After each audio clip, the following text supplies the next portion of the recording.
Hey everybody, we're live again here at Talking Habs. We've got a New Year's live stream. Hopefully everybody will be here for the New Year. Happy New Year, Jack. Matthew, Happy New Year. Thank you, buddy. It was a pretty good year for Talking Habs. It sure was. So hope everyone's going to have a good New Year. We should have tried to have some fun. We just did I just did a 2.5 hour live stream for the game. And we're back on, and we're going to run right through the new year, and hopefully everyone will stay in the channel and have a good time. So who's here with me now? Let's see. It says 3 people. So we got Jack, Matthew. Is that right? Other people?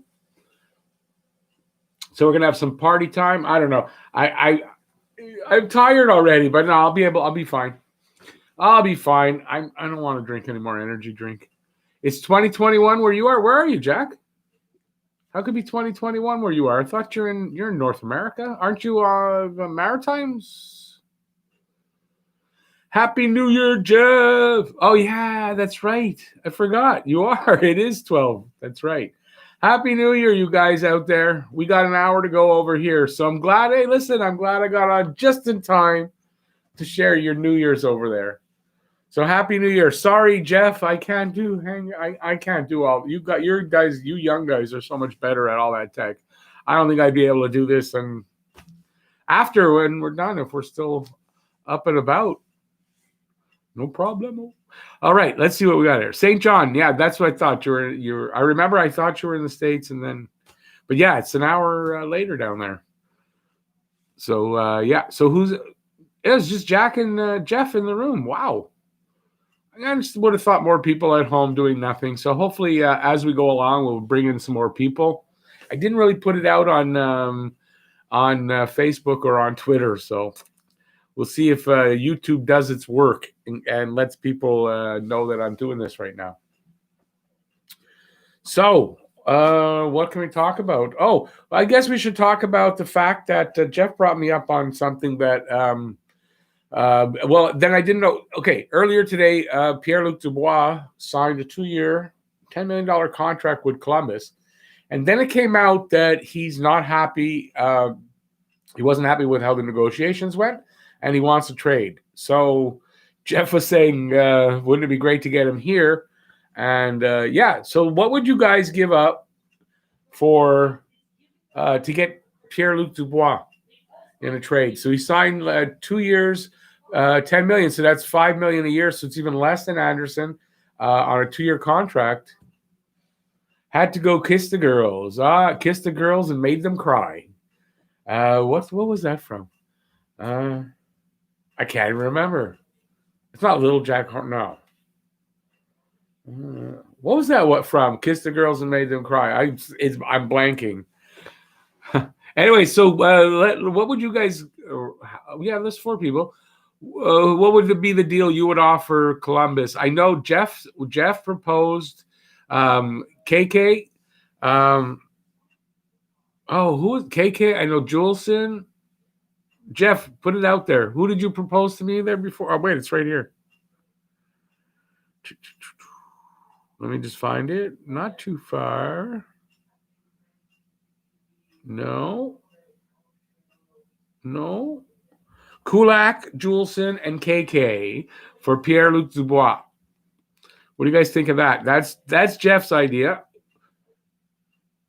KK had someone else for him. Hey, NHL Hockey News. Happy New Year, buddy. Yeah, no, Jeff, I got it. KK, Kulak, and Juleson for Pierre-Luc Dubois. What do you guys think of that? And if you got any ideas, I mean, he might be available. Who would you give up for him? I just worry about KK that you're going to give him up and go, wow, I wish we didn't trade him like in a couple of years. So I don't know. But now Pierre-Luc Dubois is not like he's not chopped liver, as they say, as the saying goes. Good night, NHL Hockey News. Have a great New Year. So any takers on this one? Come on, guys. Maybe I'll put this in a video. What you guys think? I'll put it in a video. If you guys give me some deals for Pierre-Luc Dubois, maybe I'll do a video on it. I'm not sure.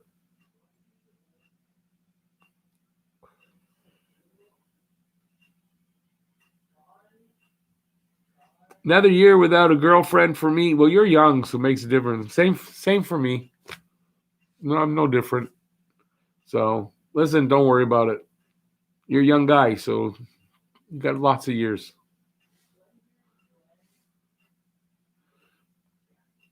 Who's Chars? Don't say Chara. Chara for KK. Joke. See you later. Don't want Chara.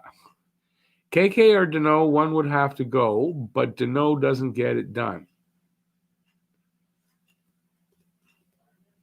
Yeah, but you could do Dano. Well, I don't. But Dano, Dano, Kulak, Juleson, and a pick, or yeah, I don't know.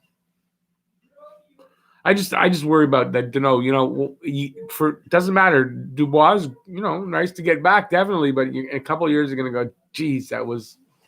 Did we really have to give up KK? So that's what I worry about for that. Jack says he doesn't want him. So that Jack, does that mean you don't want Dubois? I have to tell you, I mean, maybe it's because of the team he's been playing on, but he hasn't put up the numbers that I would want to see for a deal like that. But yeah, he's a big guy. He's from here. There's a lot of good things about him too, but I just worry about the numbers. You're going to give up a kid that's probably going to put up some big numbers down the road, if not starting next season. And I don't know if we're going to regret it.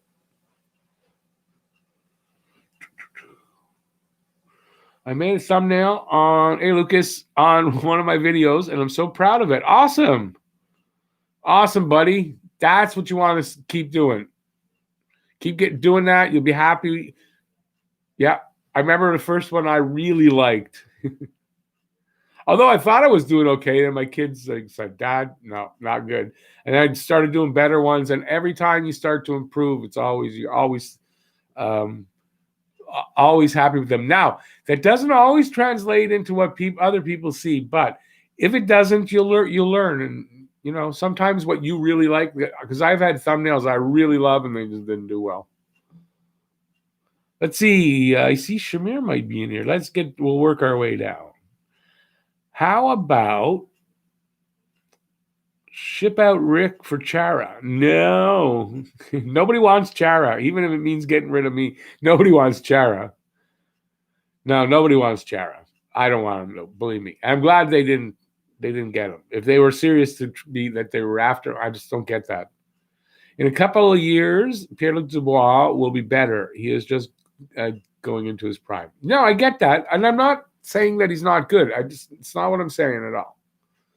It's not really. But that's another thing. He's a little bit older. So that, he's a little older if you're giving KK. So you got to get something on that. Maybe that's enough if you're doing that. I see. There's Shamir. Hey, Shamir. Awesome. Shamir made it back. Let's see. He's saying hi to everybody. I ended it because I don't think anyone was there. Say what? Sorry, what did you end? Must have missed a comment. Were you doing a stream? Yeah, I don't know. Well, look at mine. Yeah, not getting a lot of people tonight. Now, granted, I didn't put it out on Facebook or on Twitter, but I don't think I get much from doing that anyway. Personally, I don't, because I haven't really seen anybody that's from Facebook per se or from Twitter. I really haven't noticed that, so I don't think it makes a difference. I just think maybe more people are out doing what they're not supposed to be doing tonight, so maybe that's what it is. But anyways, it doesn't matter. Even if it's just us that stays the whole time, we're going to have a good time. We're going to bring in the new year together, and I think there's nothing wrong with that. I'm happy. I just thought, I'm not doing anything tonight at all. I mean, I don't usually, honestly, on New Year's. So I thought, this is a year when a lot of people are going to be home. Yeah, come out and we'll ring in the new year together. Why not?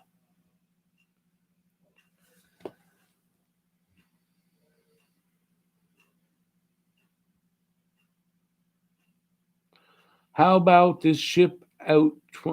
How about this ship out 2020 for Chara? Wow, 2020 is going no matter what. We don't need to get Chara for that. It's going anyway. I'd trade Perry for Chara. No, you wouldn't. And then put him in Laval. Okay. But, yeah. Jeff would find a way to figure out how to get rid of both of them with one deal. Love the hat. Yeah, it's my Weedman hat. That's because it's not what you think, but it's if anybody knows Weedman, that's I guess they're still out there, lawn care company that is just a total ripoff. At least when I worked there, we did nothing. The only weeds I ever killed working at Weedman, I pulled them out of the ground. Or I put too much weed killer and just burnt the lawn. But I was pretty good with mine, so I didn't really burn lawns very, very often. The odd one, it happens. Vote Jeff to be GM. Jeff actually would be a pretty good GM because Jeff, I mean, not perfect, but no, he'd be good because he studied, like he'd have to, how do I want to put it? Translate what you learned in baseball and apply it to hockey. And I think he does well. I think he sees the game a lot differently than I do. Not in like opposing differently, but he sees it in a different way. And yeah, I think Jeff would be a better GM than I would be. That's for sure. That's for sure. Zachary, how's it going, buddy? Thanks for coming in. I remember that. My folks used to use that. Oh, really? Don't tell them not to. It's no different anywhere in the world. Weedman's a total rip. Total rip. And I don't think it's better in Ottawa. The Ottawa people used to come in every now and then to Montreal, and I met a few of them in the day. I mean, I'm talking, oh, God, when did I work for Weedman? 2012, 2010, 2011, somewhere around there I was working for Weedman. So it's been about 7, 8, maybe 9 years. I don't think it's 9 years. But, yeah, that's what got me into the lawn care business. Then I started my own little lawn care business. I did that for about 5 years, and I was getting pretty good. At one point, I had probably about 70 between regular and non-regular clients, you know. So I was doing pretty good. But then there was a fire at my place. I had a problem with my partner, and it just all went to shit, and I stopped doing it. But I kind of wanted to work for them mainly because of what the hat said. But it was a decent job. I enjoyed it, but they were a lousy company.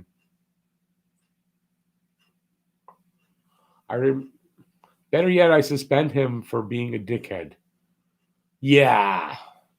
No, listen, honestly, I know I don't like Perry, but Perry is still a useful player. Like in the right role, playing the right amount of games. So I can accept that. I don't like him. Chara can go fuck himself for all I care. I'll never like Chara. I'll never be nice to Chara. I'll never say anything nice about Chara. Nope. Roger Lecourse. Hey, buddy.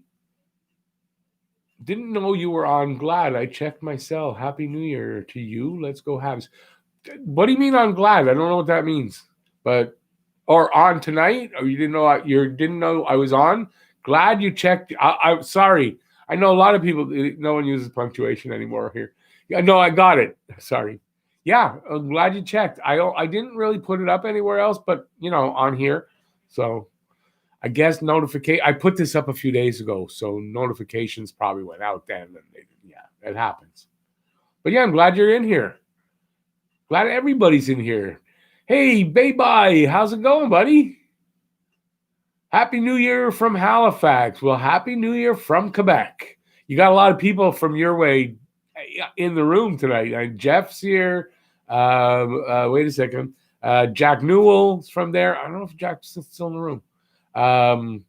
There's so many people from down there.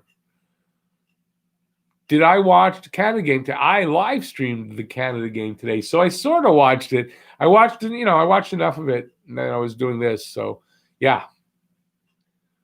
Mikhail, hey, buddy. Old Maisland Transport. There you go. I'm telling you, it looks so much like their logo. But I've always thought that. Like, I've always thought that for a long time. That looks like the Buffalo Bills logo.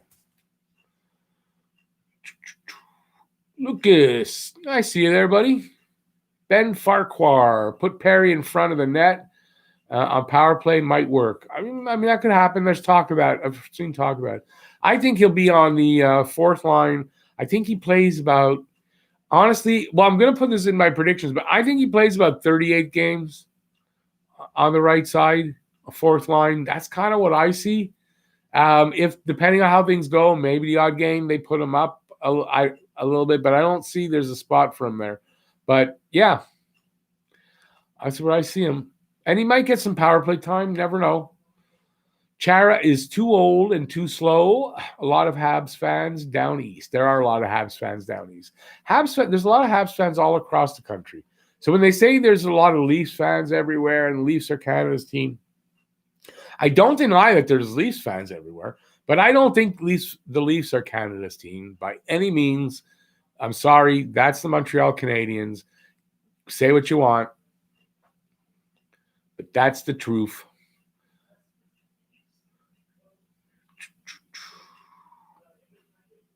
Glace Bay. Yeah, Jeff got some people out there, I believe, in Glace Bay. You guys are not far from each other.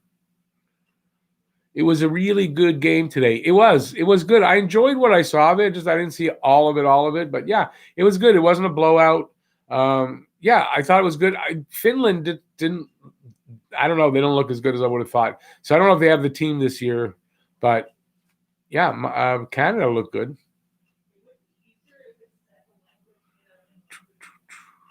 Gotta go. Oh, no problem, Jack. You take her easy, buddy. Have a good one. See you soon. Cool. I'm from the Sterling. Okay, so I always ask Jeff exactly where he's from. He can never kind of tell me, but now I thought your town is called Sterling. No, what's that? The Sterling. But you don't know what the Renouse is. I don't get that one. I know what the Renouse. I've never been to the Renouse, but my family went a number of years ago. I had to still work, and they went out there with a friend, and they said it was great down there. Anyway, I want to go to the Maritimes and travel through each of the provinces there. Preach, Rick. I don't know. I'm not much of a preacher. Roadside. Hey, buddy. Jeff Scarecrow. Jeff Roadside. Either way. Happy New Year, buddy. Happy New Year. And if I'm correct, Jeff, you're also from, am I right? You're also from down east, aren't you? Got all the Easterners in the room tonight. Maritime being represented. Happy New Year, buddy. Really. Happy New Year. All the best. All the best to you, your family, the band. All the best in the new year. Wouldn't the Sens be Canada's team since they were in the No. Yeah, joke. Good joke. No way the Sens would be Canada's team. The Leafs are Canada's team. Yeah, I don't think so. They're also the most hated team in Canada. Keep quiet, bud. The Leafs are. I think the Leafs, as much as they have a lot of fans, and I guess you can make an argument for them for being Canada's team, but they're not, and they have just as many fans that hate the Leafs across Canada. And same with the Habs. Habs have people that hate them across Canada. Sens would need to have fans, and even though I'm from Ottawa, it'd be a cold day in hell before I cheer for them. No, Shamir's a Habs fan all the way. Sterling is like an area of the town. There is like the hub, number 2, Sterling, Tablehead. Gotcha. Jeff just posted the podcast. Jeff and I have a podcast called A Couple of Guys Talking Habs, and you can check that out. If you click that link, that gets you to the main page of the podcast. While you're there, I believe you can leave a message. You can leave a voice message that we could that we could play on the next podcast and answer a question, talk about a certain subject, and you can leave a voice message. And we'll hope you'll head over there and do that. Louis, back in the room. Happy New Year, Louis. It's only 8:18 down there. I know it's early down there. But hey, I listen. We're not. What are we? We're 40 minutes away, so we're almost there. Thanks for coming back in, buddy. I appreciate that. Mikhail, where are you? I thought you were. I guess I got you where wrong. Is 819 where you are? Leafs suck. End of story.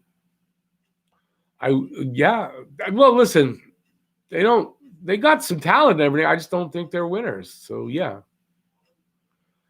Mike's Lunch. What's that? Mike's Lunch. The Golden Knights are God's team, to be honest. Well, listen, gotta love it, eh, Louis? And listen, you know what? I got the Golden Knights to do really well this year. So yeah, they're a good damn team. Reserved Lucas, that's reserved for Habs. Vegas is his third favorite team. Louis a big Vegas. You gotta. Anybody doesn't know Louis VGK coverage? Head on over and check him out. You might not be a big he's a VGK, okay, but his videos are great. He's got such energy. He's funny, and you got to go check him out and subscribe over there because he's worth the subscribe. He's really funny, and the energy level, he's off the charts. He's great. So yeah, guys, head over there and check out VGK. I don't get the opportunity to do that often because Louis busy and he's got kids, he's got channel, he's got work, he's got all kinds of stuff going on. So yeah, happy to send people your way. And you guys got to check him out. He's you got to watch Louis. I had to scroll. I actually had to scroll. The link for the podcast, as Jeff said, is always in my videos. Love how Leafs fans say the Habs suck, but we swept them this year, and they blew a 4-1. Got one shot in all of one period and choked with 2 minutes left. Come on, if anyone sucks, it's the Laughs. And they lost to a Zamboni driver. Fine, the Habs are Canada's team. Yes, they are. Blowing 4-1 leads in Game 7, too. Mikhail, no, I was talking to VGK coverage. It's 11:21 here. Awesome. Yeah, I thought you were. Oh, so you're in my zone. Glass got to look like a star. Well, yeah, imagine. Listen, they traded away Stastny, so I'm sure they're hoping Glass is going to make that leap. You know, like Suzuki, they're around from the same time, if I'm correct. So.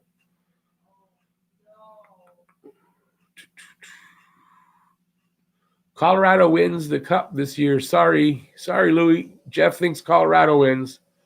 You're probably looking fine as hell when you wear that jersey. Hey, Louis, is there a bigger Vegas Golden Knight fan than Louis? You gotta answer that.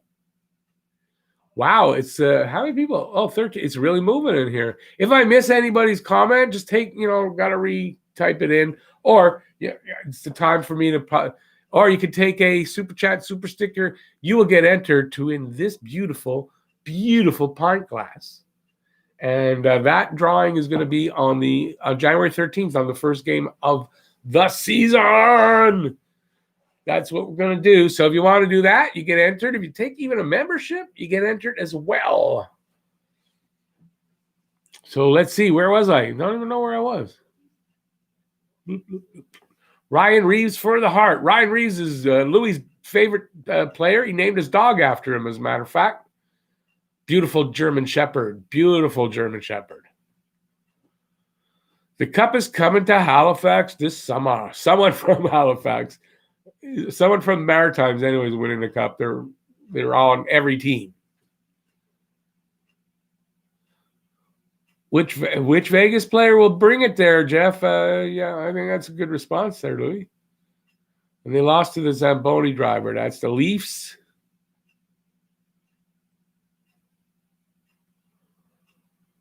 Hab 16, hey, buddy. How's it going? Ever see a page called leafsuck.com on Facebook? No, I have not, actually, but I'm sure there is one out there. Glass Suzuki, same draft. Yeah, that's what I thought.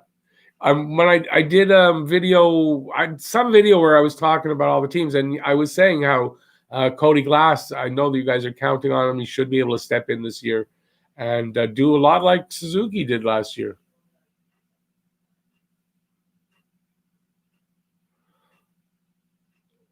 Okay, I don't know what I missed here. Okay, this is it's jumping fast. Chris Bergeron, Happy New Year, buddy. Thank you. All the best to you and your family, eh? All the best. Thanks for coming in. McKinnon takes it home to Halifax. Colorado winning the cup.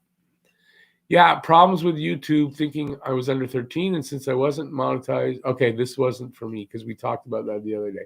Then you should be a Leafs fan, VGK. No, there's no way Louis is going to be a Leafs fan.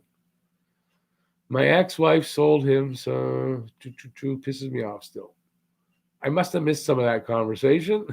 Watch for a Dubois flip tomorrow. I'd sell for him.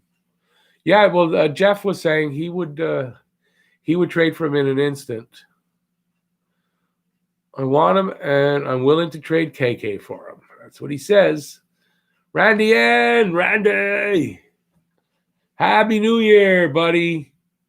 Have yourself a great year, too. I like that. Cheers, buddy. Jeff is willing to trade KK plus. Who sold your dog, buddy? No. Who sold your dog? Don't tell me that. Your ex-wife sold your dog. That explains why she's your ex? That's nasty, man. My sympathies. I know that's like no one touching my dog. Wow. Such a beautiful shepherd. I just realized there is a Corey Perry and there's a Carter Hart. Put them together and it's Corey Hart. Corey Hart. Was it the Sunglasses at Night and a few others. Got to tune out now. It's already 2021 here in Halifax. It sure is. I'm getting exhausted. I know when we get older, I can't stay up too much past it, but I think I will tonight. I had some energy drink, and I think I'm going to stay up for a while. Happy New Year, buddy. We do enjoy your music, and I'll be watching more. Happy New Year. All the best to you guys down there. Happy New Year. Happy New Year, Jeff. Thanks, Jeff. They're both named Jeff. Corey Hart is from Montreal. He sure is. He's from Pointe Claire, not far from where I am. I'm in Dorval. Dorval and Pointe Claire next to each other. All right, man. I'm going to start a new stream, testing out some new equipment. All right, Louis, thanks for dropping in. Have the greatest New Year. I'm glad to see you back doing videos, and all the best to your family.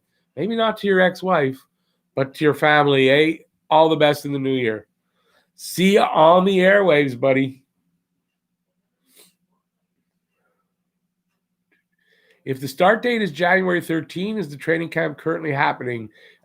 Training camps for the 7 teams that did not make the return to play open today, and then everybody else opens on the 3rd.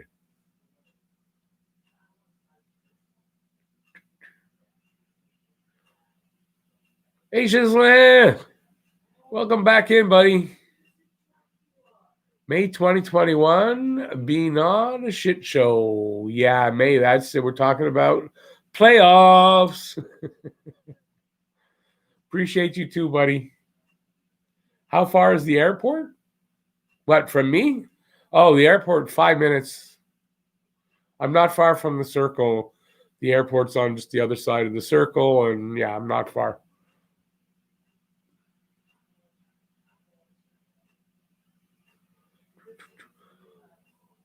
Yeah, Jeff, go check him out. He's got great energy, and he's funny. And I mean, even for someone from Vegas, he knows his hockey pretty good. Not bad for someone from Vegas, you know. I wonder if he's still in the room listening to that. The movies with Samuel Jackson was actually called The 51st State. You got it wrong. Awesome. Maybe I'll check that out if I see it out there. I haven't watched movies lately too much. Chris, I'd pitch Tatar and Paling no Byron. I'd make passes at him and see what could be done. Keeping KK Suzuki and acquiring Dubois would be something else. And listen, if you're taking him in, that's $5 million. You're gonna have to move somebody. Somebody got to move to make room for that $5 million. Because we're already over the cap. You don't want to go $6 million over the cap because. So I don't know. I don't know how they do it. Definitely Kulak, Byron. I mean, that's $5 million there. So they have to move both of those guys pretty much to take on Dubois.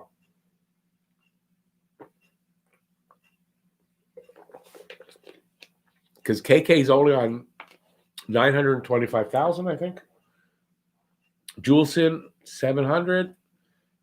Kulak, $1.85. It's not enough if you're taking $5 million back.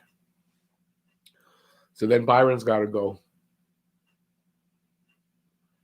Where am I now? Don't need KK if you get Pierre-Luc Dubois. No, I get that part. I mean, that you're right. But I'm saying the salary, the money's not enough. You're going to have to still move somebody. Lucas, you're close to St. Hubert Airport. It's a small one, but that's an airport. I was Coyote. You were a Coyotes fan for 10 years. My oldest son is named after Shane Doan. Oh, awesome. Thank you. Yeah, well, my cousin who was living here for a few years with me, her and her family, they were from upstate New York, but they moved out to Scottsdale like 35 years ago. And they're still out there. They're out in Phoenix now. I know my cousin, one of my other cousin, my cousin that was living here, her sister's daughter was a really big fan of when Peter Muller was there. She loved him. I think that was his name. And so she's a fan of the Coyotes.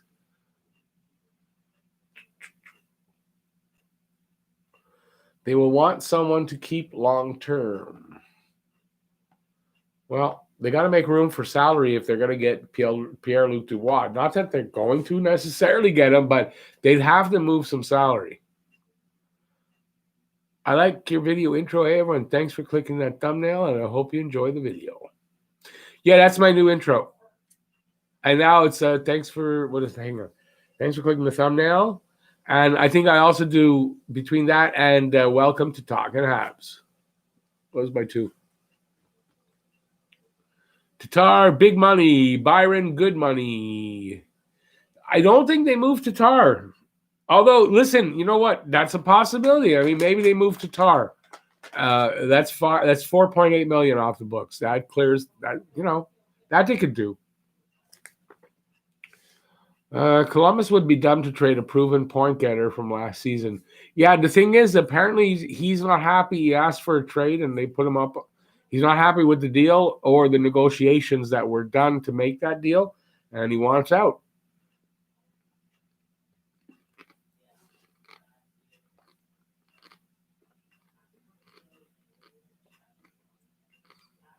Very sad. I couldn't. Wow. Me too. He wants out. They pissed him off working out his deal. And I can't blame him. John T would be hard to play for. Wait a second. Wait. Where are we talking? Tortorella. Yeah. I mean, you got to imagine he's what's the word I'm looking for? He's gotten a little bit. What's the word when you get older and you get a little easier to deal with? Anyways, he's probably not as bad as he was, Tortorella, but yeah, he demands a lot.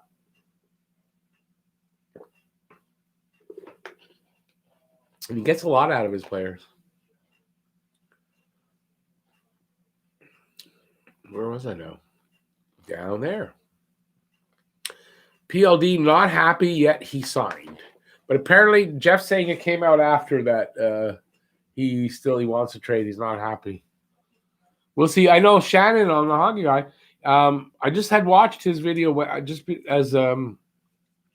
watched it and I mentioned to Jeff that Shannon thought that he was going to stay. He signed. That should be it for that. So Jeff was saying it happened after. So I don't know. We'll see. I didn't have really time to check up on Jeff because Jeff's been known to be a little bit. No, I'm just bugging. Jeff's not steered me wrong yet.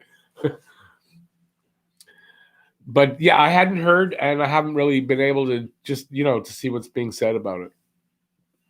But I'm sure it'll get talked about. Where was I? Why are they calling it the 2020-2021 season? If the season starts in 2021, shouldn't they just call it? Yeah, I think I'm calling it the 2020. No, I'm calling it the 2021 season. That's in my videos. You see, I don't do the 2020/21 anymore. There's no games being played in 2020. So, just one camp. No, seven other teams open their camps for one day. So that's it. So, yeah, it's the 2021 season, but it will be referred to that 2020-2021 officially,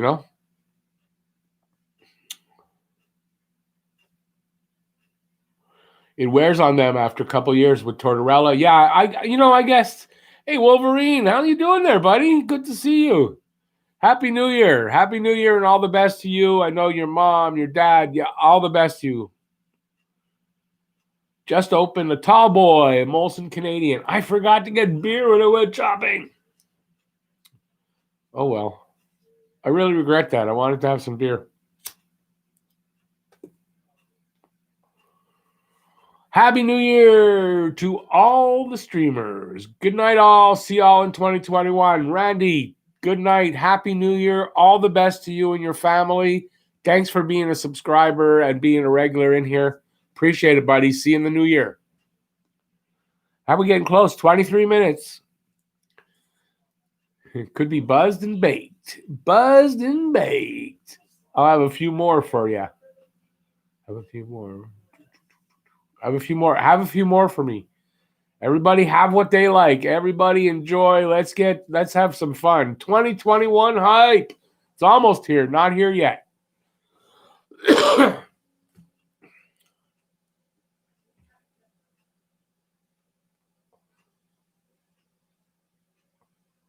How we doing? 11, 12 thumbs up.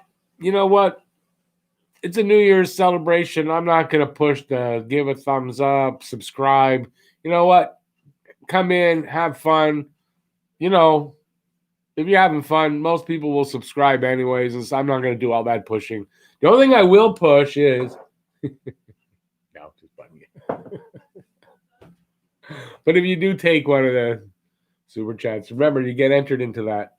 Yeah, come on, give me money. It's the last time of the year. No, I'm just bugging you now. I hate that I just did that. Hey, look what it turns us into when we have to ask for money. We don't have to.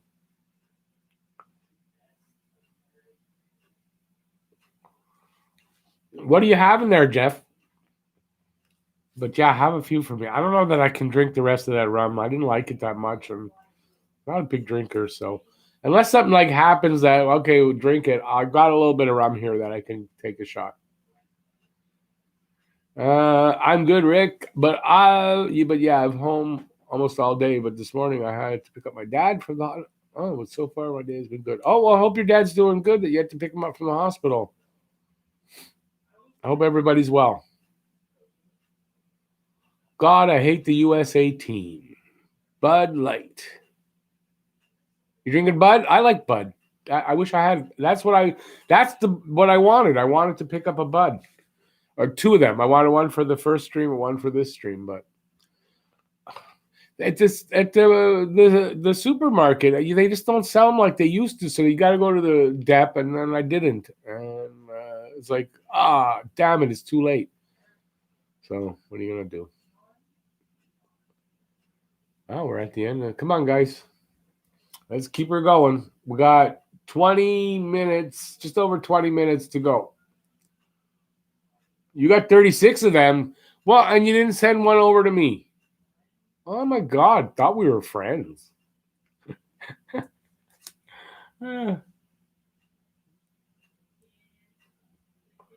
Jeff gets kind of funny when he's drinking.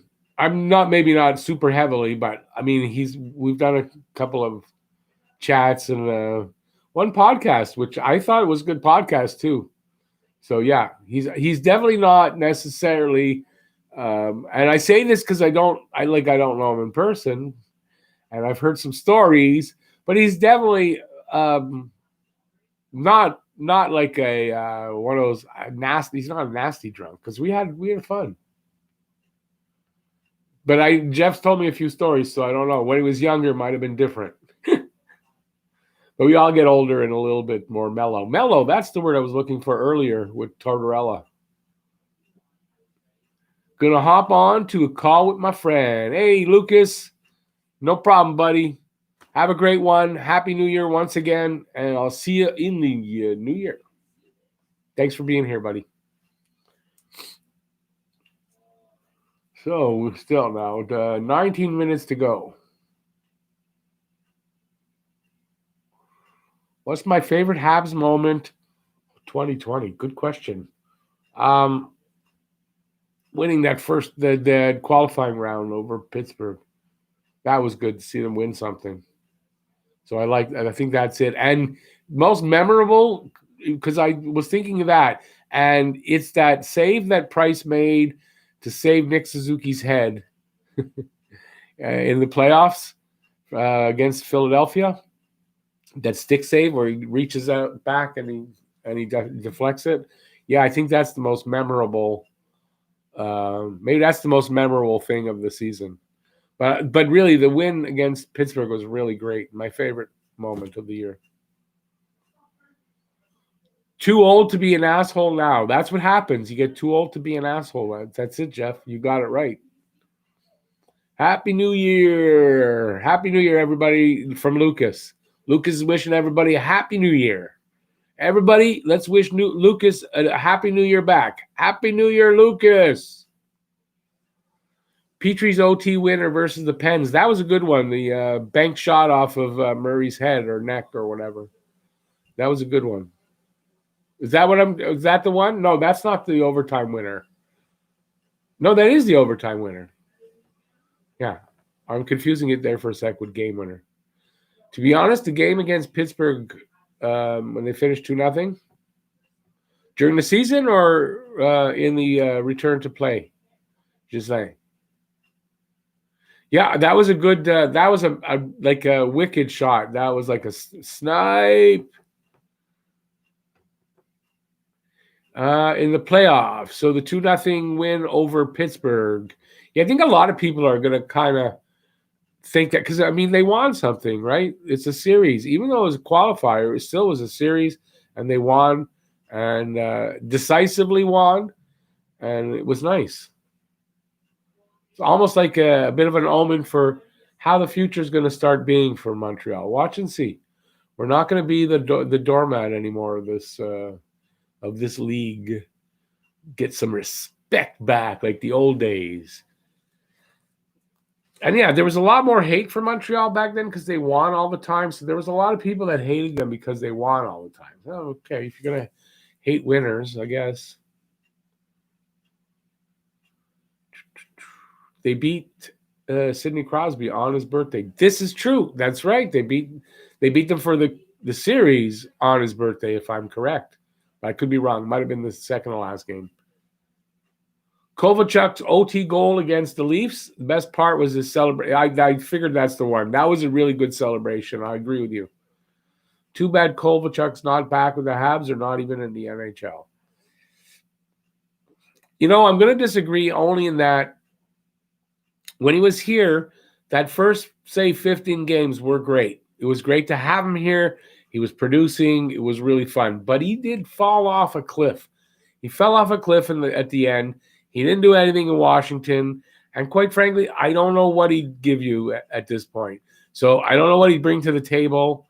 And I think because a lot of people are saying they should have got Kovalchuk instead of Perry. But I think Perry brings you a little bit more. Definitely in the playoffs, he steps it up.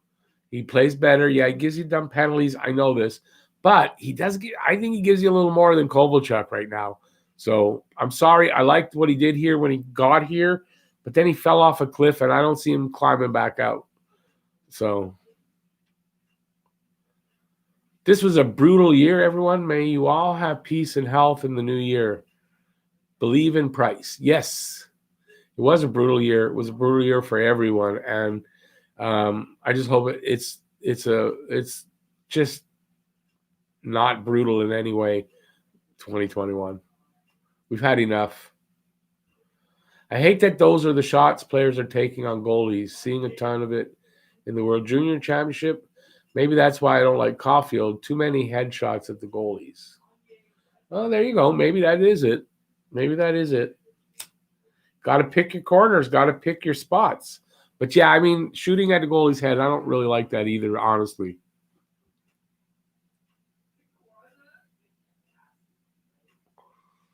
To be honest, I think Kovalchuk would have been a Hall of Famer if he never left the Devils. I would agree with you there. I think it was his biggest mistake was just all of a sudden leaving the Devils. Had a long-term contract. He was still doing well. I don't know. It was a mistake. That day I was traveling. I watched the game over the internet on a computer that I just bought 2 hours before. Yeah, that was it was a good game. That was a great series. It was just great to see them having success in the playoffs. It was still playoffs, and it's so nice. It's been so long when we can. It's just so long since we've had such excitement, such potential for this team going into the season. It's been a long time. Everyone is taking shots at the goalie's heads down low by the goal line. Wolf Beans the third. Hey, buddy, what's up for you? I'm not much. I'm just hanging out, hanging in, staying alive. How about you, buddy? Hope everything's good. All the best in the new year for you and your family, and I just hope things are good. Good to see you in the stream. Thanks for coming in and checking it out tonight. Appreciate that. We're gonna be. It's about a little less than 13 minutes till New Year, and we're gonna stay probably a good hour past that. So we're going to continue to have some fun. We got 13 people, 13 likes. And if you want to give a thumbs up, go ahead. If you want to give a subscribe, go ahead. And if you don't, hey, that's fine too. Just have some fun while you're here. Let's see. Everyone's taking, no, I read that. Oh, I read it all. I thought I saw the chat move. It did not move. Let's see. What can we talk about then? What news do I have that I've been holding off on? Not much. Oh, I guess I should mention here, since there might be some different people. If you are interested in a hockey fantasy pool, I have spots open in the Talking Habs one. If you're interested in the description of in the video, in all my videos also, is the email. Shoot me off an email saying you want to be in there, and I will send you the link. Getting everybody together, and then I'm going to give everybody the link. So during the week this week, because the 10th will be the draft, and we'll have fun doing it. And there's prizes for first, second, third. Nothing super big, but there'll be prizes. And yeah, so if you're interested in that, links in the description, the email, and shoot me off an email. Right, I'm sure someone has already asked this, but who do you think gets traded? Well, I think it's Byron and Kulak. I've said it in a few videos. That makes the most sense to me, but I don't know if they don't if they don't make any big ads, so there's no big salary coming in, they don't really have to move anybody because they're only a little over $1 million over the cap. They just need to move bodies onto the taxi squad. That should give them enough relief, and they're good. If they're bringing in somebody like we were talking earlier about Pierre-Luc Dubois, who's now signed for $5 million a year for 2 years, if you're adding a $5 million contract to this squad, yeah, somebody's got to move, like Byron and Kulak, whatever. You're gonna have to move $5 million out. So maybe you're moving Tatar. That would $4.8 million would be offset. So it depends on what they got to do. But like I said, if they're not making any big ads, then no, they're just bringing in guys more than likely for the taxi squad, and they just need to shift like one guy, like maybe Wheel. You put him on the taxi squad. That gives you $1,075,000 in relief, and then you just need a little bit more, not much, and you're done. So, yeah, it depends on what they do. Well, no one's getting dropped. I mean, if anything, there's going to be guys in the taxi squad. I don't really want to give you everything here. There's a reason for that. Because tomorrow, I'm kind of doing that in my video. I'll show you only quickly so you don't think I'm full of shit. Because I've been accused of that in my life a few times. No, but seriously, this is the video I'm working on, and it is a lineup video. And basically, I'm going to do that. Try to figure out who's going to be on the taxi squad, what the lines might look like now that they've added Frolik and Perry, and talk about who might get moved, what they might do, like that kind of stuff. So that's tomorrow. I don't really want to do it here in this video because then what's the use? Not that what's the use. Okay, it's only you 15 guys. I get that, but I'm not fully done. But I think I've got it worked out pretty good, barring any other movement. But for the guys that are here right now, I think it should be a pretty good guess about what it might look like. KK for Pierre-Luc Dubois. Not straight up. No, KK ain't going to be enough, but you know that. Do you see them moving on from Mete? I don't know. You know what? I think Mete offers you something different, a different kind of look on that defense that you don't get with Fleury, that you don't get with even Kulak. So I think maybe that's why I think Kulak goes. And Mete's only on a $735,000 deal. Kulak's $1,850,000. So it kind of makes sense if you're going to move to make cap space that's the direction you go. But like I said, if they don't bring in anybody else with any kind of big contracts, then they don't really have to do much. They can keep everybody that's here, which I kind of think is how they're leaning. Maybe the news about Dubois today changes their mind. I don't know that, but we'll have to see. That's the unknown. That could happen, might not happen. So the lineup, this is the lineup I'm doing before camp. We'll see how camp goes. If there's any reason to do a new lineup video, I might do one just before the season starts. So we'll see how that. But I think I don't think there's going to be big movement yet right now. I think they've done mostly what they're going to do. I can see some ads to the veteran guys that can go on the taxi squad. Because I would think they're going to want to keep, as many of their young guys off the taxi squad because it means that they sit and they could be playing in the AHL. The AHL said they're going to start up February 5th. So, so we'll see how that goes.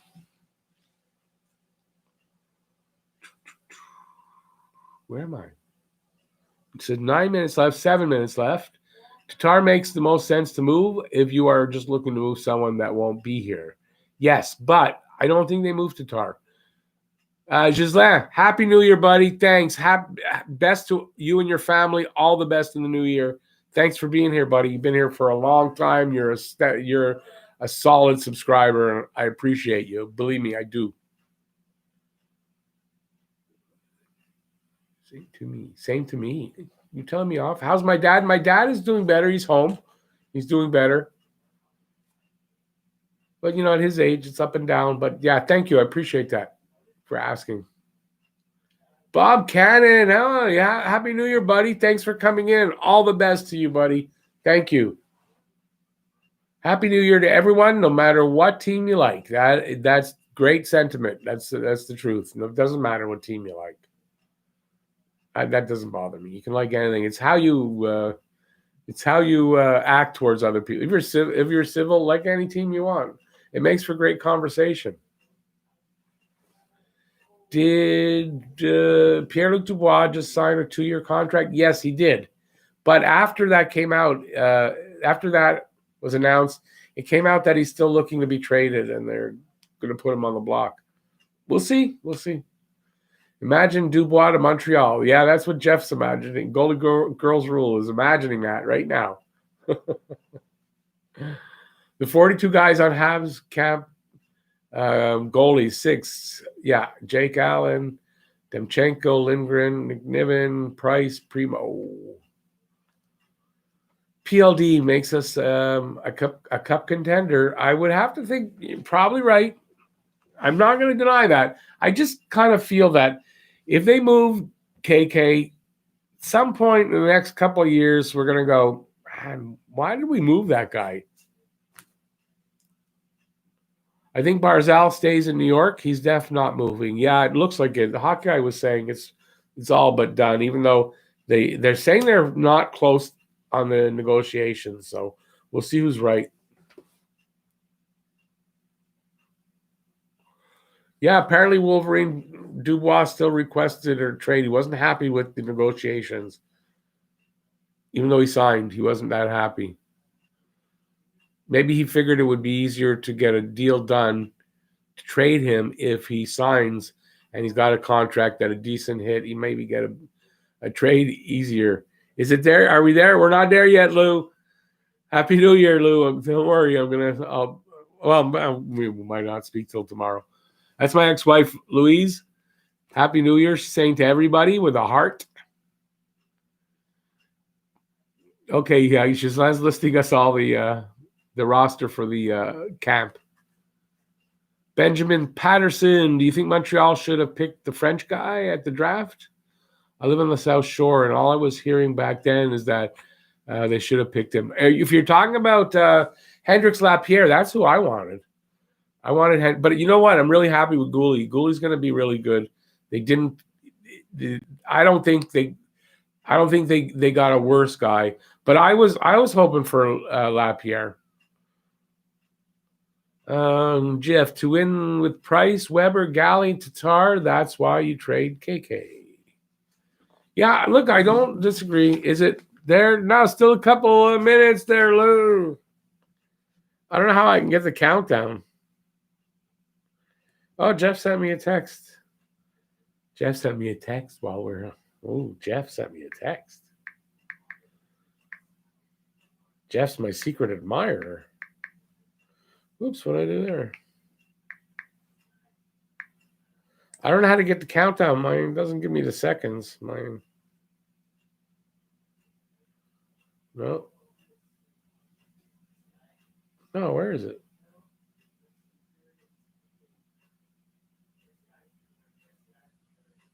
Oh, Jeff, sorry. You want to give that a try?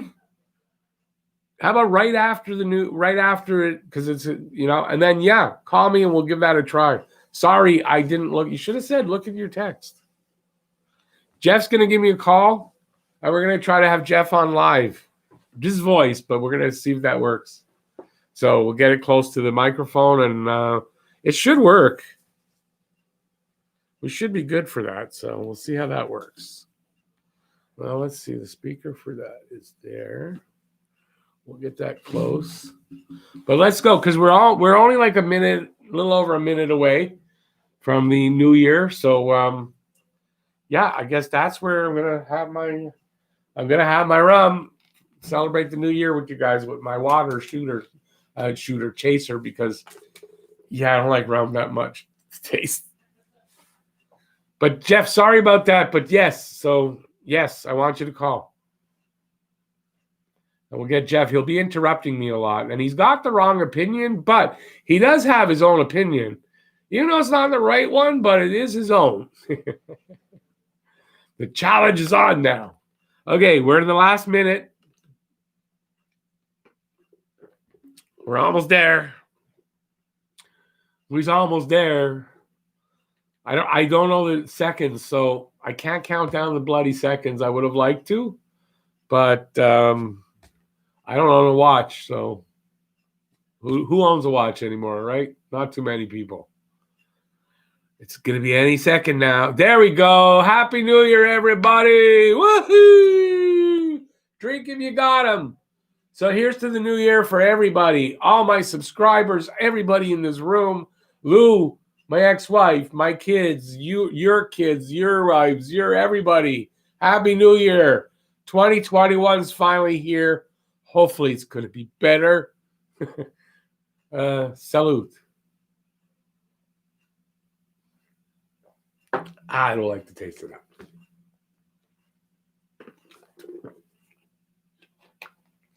Awesome. The new year is in. Woohoo! 2020's over. Woohoo! Yes. I'm happy for that. Listen, you know what? You know what's the difference? It's from 1 second to another. Excuse me, I just spit there. But you know what? It's more of an attitude thing. There's that boom, it's changed. Maybe we can, maybe we can evolve out of this bad year. Things will be better. Yeah. It was a good day today, I got to tell you. My son had a lot of good news today to end the year. It's just good news. It was a good day. I had a good outing shopping with my ex-wife. We had a good time shopping, and it was just a good day. And I'm hoping this is a good omen for Faint Smile. Happy New Year. That's my son, Jesse. That's Jesse, Faint Smile. Jesse's. Happy New Year's, Jess. Thanks for being on. I appreciate that. Happy New Year. Happy New Year, Zach. A giant robot on Twitch. That's my son, Zach. He's saying Happy New Year to me and everybody. Happy New Year. There you go. Habs fans. Yes. Check him out on Twitch. A giant robot. Games. Happy New Year, son. I don't call him son very often, so I don't know where that came out. All right. So we made it. We made it to the new year. When the pandemic started, who the hell knew if any of us would make it to the new year? And we did. We did. So that's good. Awesome. Oh, you like his Batman shirt? I think was that a Batman shirt? Yeah, he's into Batman, I think. My Jesse, who's in the room, Faint Smile, he loves Spider-Man. And James is not in the room. Maybe he'll come in. And that's be my other son. And he's into whatever. I don't know if he's into any of that. Happy New Year, everybody. Thank you all for being here to share the new year with me. I really appreciate that. And onward and upward into the new year. I think it's going to be a good one as Habs fans and as just in general. We're going to start getting back to normal, and it's going to be great. Shamir, thank you so much. Happy New Year 2021. Also another entry for the glass. Thanks, buddy. I really appreciate that. So we're going to enter Shamir. Oh, boy. The list is so long of these +1 and Shamir's name. Yeah, it's amazing. All right. Awesome. So we got a new year. Jeff's going to call anytime now if his wife lets him. I'm not sure if his wife's going to let him or not. Andrew Murphy, Happy New Year. Food for thought. Could Montreal ever try and land Patrick Kane this year? Chicago's in full rebuild. I don't like Patrick Kane, but yeah, I guess. But the money is the problem. He's making a lot of money, like 10 something. I don't think, with his salary, I don't know. Chicago would have to retain a good chunk of it. I don't know if that would work. Because now, don't forget, Montreal's right. He's over the cap. Montreal's over the cap now. They can't really take 8, 9, 10 million on. So I doubt it. Shamir, Jeff's saying, Shamir, if I win, it's yours. Hey, you got even more because Jeff's got a few of them in there as well. Happy New Year to my fellow Canadians. That's from Wolverine. Happy New Year to everybody and his fellow Canadians. Happy New Year, Wolverine, buddy. Thank you. She's asleep an hour ago. Oh, awesome. So, geez. Oh, yeah, that's right. New Year's, right after New Year's. That's right. It's your New Year's already been an hour ago. So awesome. So give me a call, buddy. We're all waiting on pins and needles for Jeff to give a call. I'm going to set it up over here. If he's, I don't know, maybe he's shy now. I don't know. Believe me, you got more people that hear your voice on the podcast than tonight. There we go. Let's see how this works. Give it a second. All right, Jeff. Say hi to everybody. Hey, everybody, can you hear Jeff? No, I just want to, I don't know. I just want to find out how they're hearing you. I'm hearing you fine. Oh, yeah, I got to I turned on the computer because it's delayed. That's true. Yeah. Yeah, because we want to get it as clear as possible here. So, he's a bit low? He's a bit low. Yeah, can't boost. Hang on. How am I now? I just have to get you closer to the. Hang on, I'm getting there. This is what we do. Whoop. Okay, try it again. How are we now? How we now? Sound like Letterkenny there. Hey, Jeff, how you now? I'm gonna prop my phone up with a beer can. There you go. I got mine propped on a box of Kleenex and the holder I have in it. So you're right near the microphone now. But I don't know. I think it comes out the back. So maybe I'm going to turn you backward. Try that again. They're all saying it's good there. All right. So there we got Jeff. On the line with me is Jeff today. And Jeff would like to... No, just bugging. Now it sounds like a radio show. All right. So what do we talk about? At least I'm not alone here to talk. Pierre-Luc Dubois. Yeah, let's go. Okay, your thoughts on Pierre-Luc Dubois? I'm joking. No, that's cool. Let's talk. We gotta have something to talk about. We're gonna be on here together. It's not you're not reading these, I'm reading them. That makes a dumb conversation between the two of us. So let's discuss. Now, give your thoughts. Let everybody know exactly how you feel. Instant cup contender with Pierre-Luc Dubois. That's the number one center. We don't have to worry about Suzuki doing it. Deneau, most of the third line, and we're perfect. Now, I don't disagree with you, but now, how does that affect Deneau? You think that makes him a little unhappy, though? You think that could have an effect? How can he argue with a player like Pierre-Luc Dubois? Okay, you put Deneau on the second line, move Suzuki to the third line, even better. Now you got a scoring third line.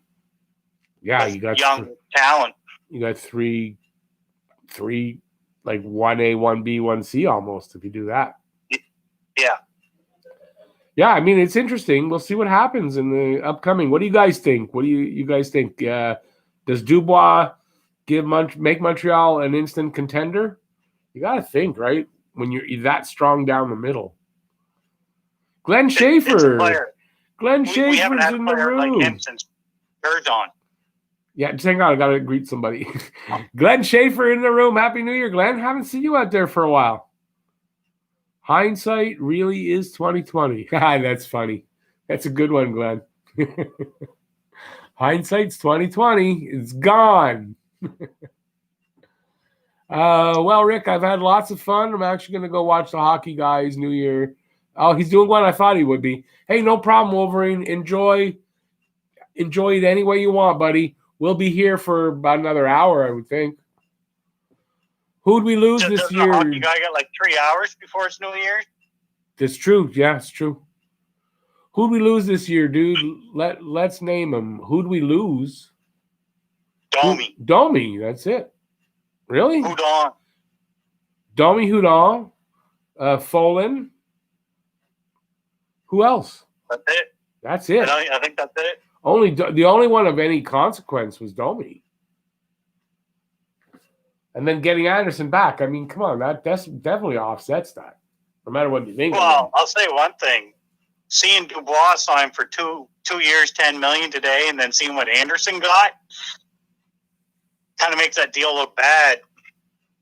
Well, how about what I was saying before? Maybe he signs that deal knowing he wants to trade, knowing that makes him easier to trade. Maybe that's why he did it. It's only 2 years. That's exactly what Pierre LeBrun's saying. Oh, really? Okay, I'm there. I'm smart. Look at that. I'm smart. Yeah, I mean, that kind of makes sense, right? Takes a good deal that they can move, and he gets out of there. If he I'm signs for surprised 2, he didn't ask for some kind of a no trade clause in it so he can pick his team, though. well, maybe that's how desperate he is to get out. He doesn't care.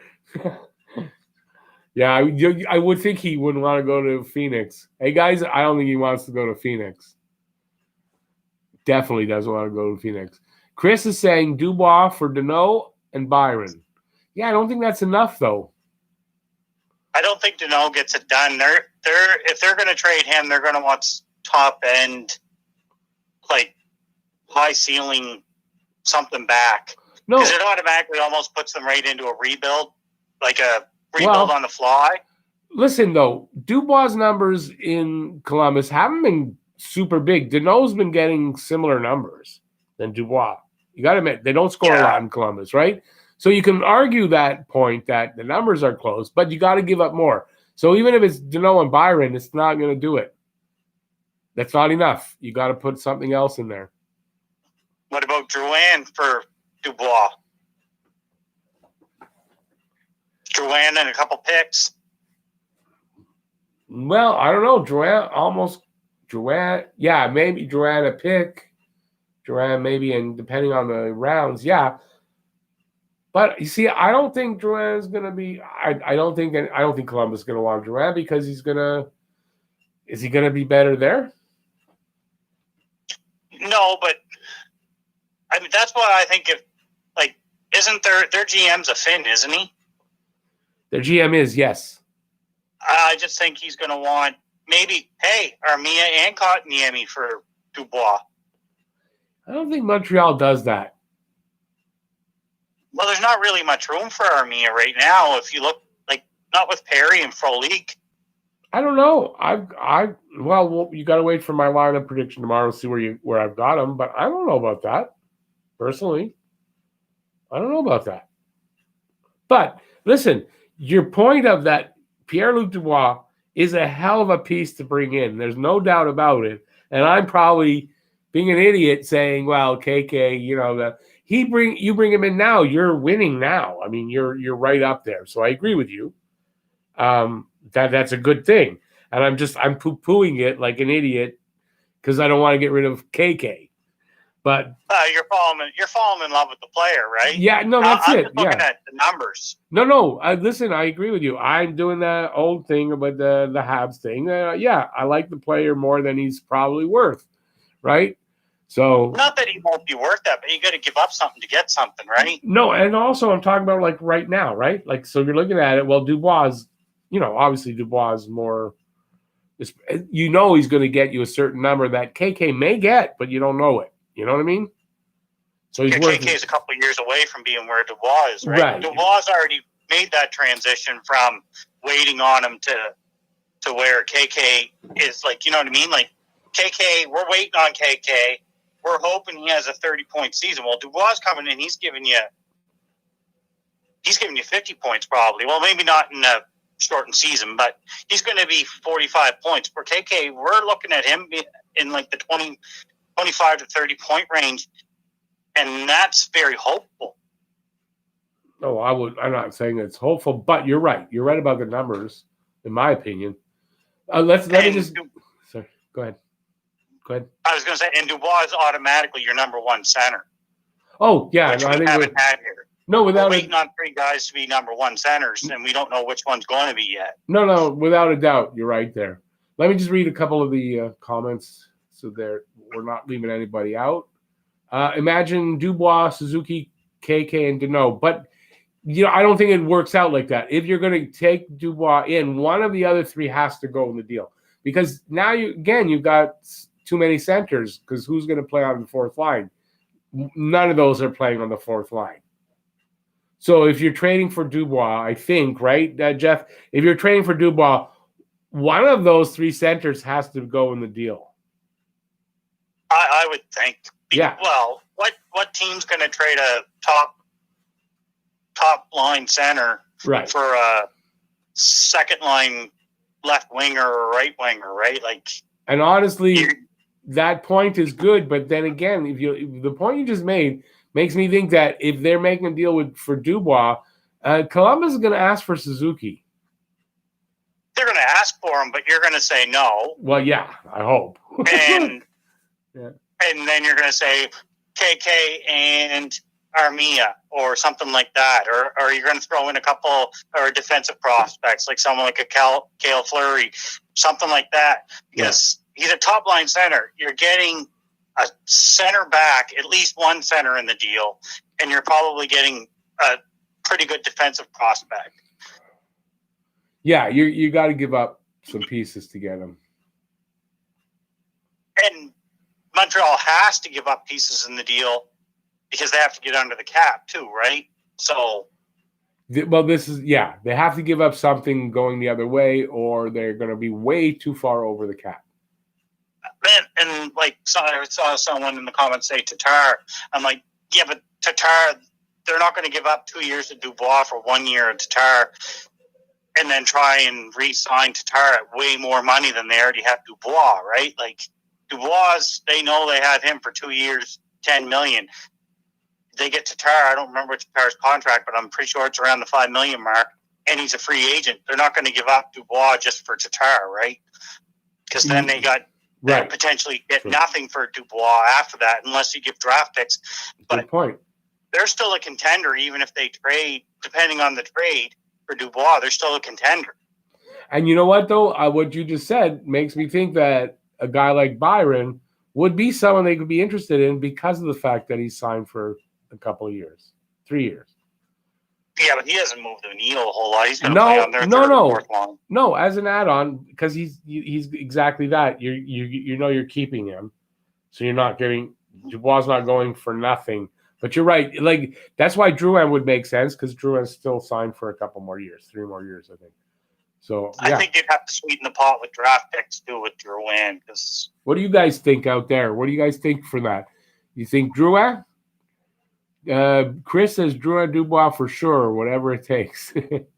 Andrew Murphy, Drouin at 5.5, Kulak at 1.8, a bunch of prospects and picks might get it done for Kane. Yeah, but Kane's making like 10, isn't he? And Chicago might have to eat a bit of Kane's contract. They will. Beware of Bergevin, LOL, they're getting close. You see, Kane's making too much. I can't see that.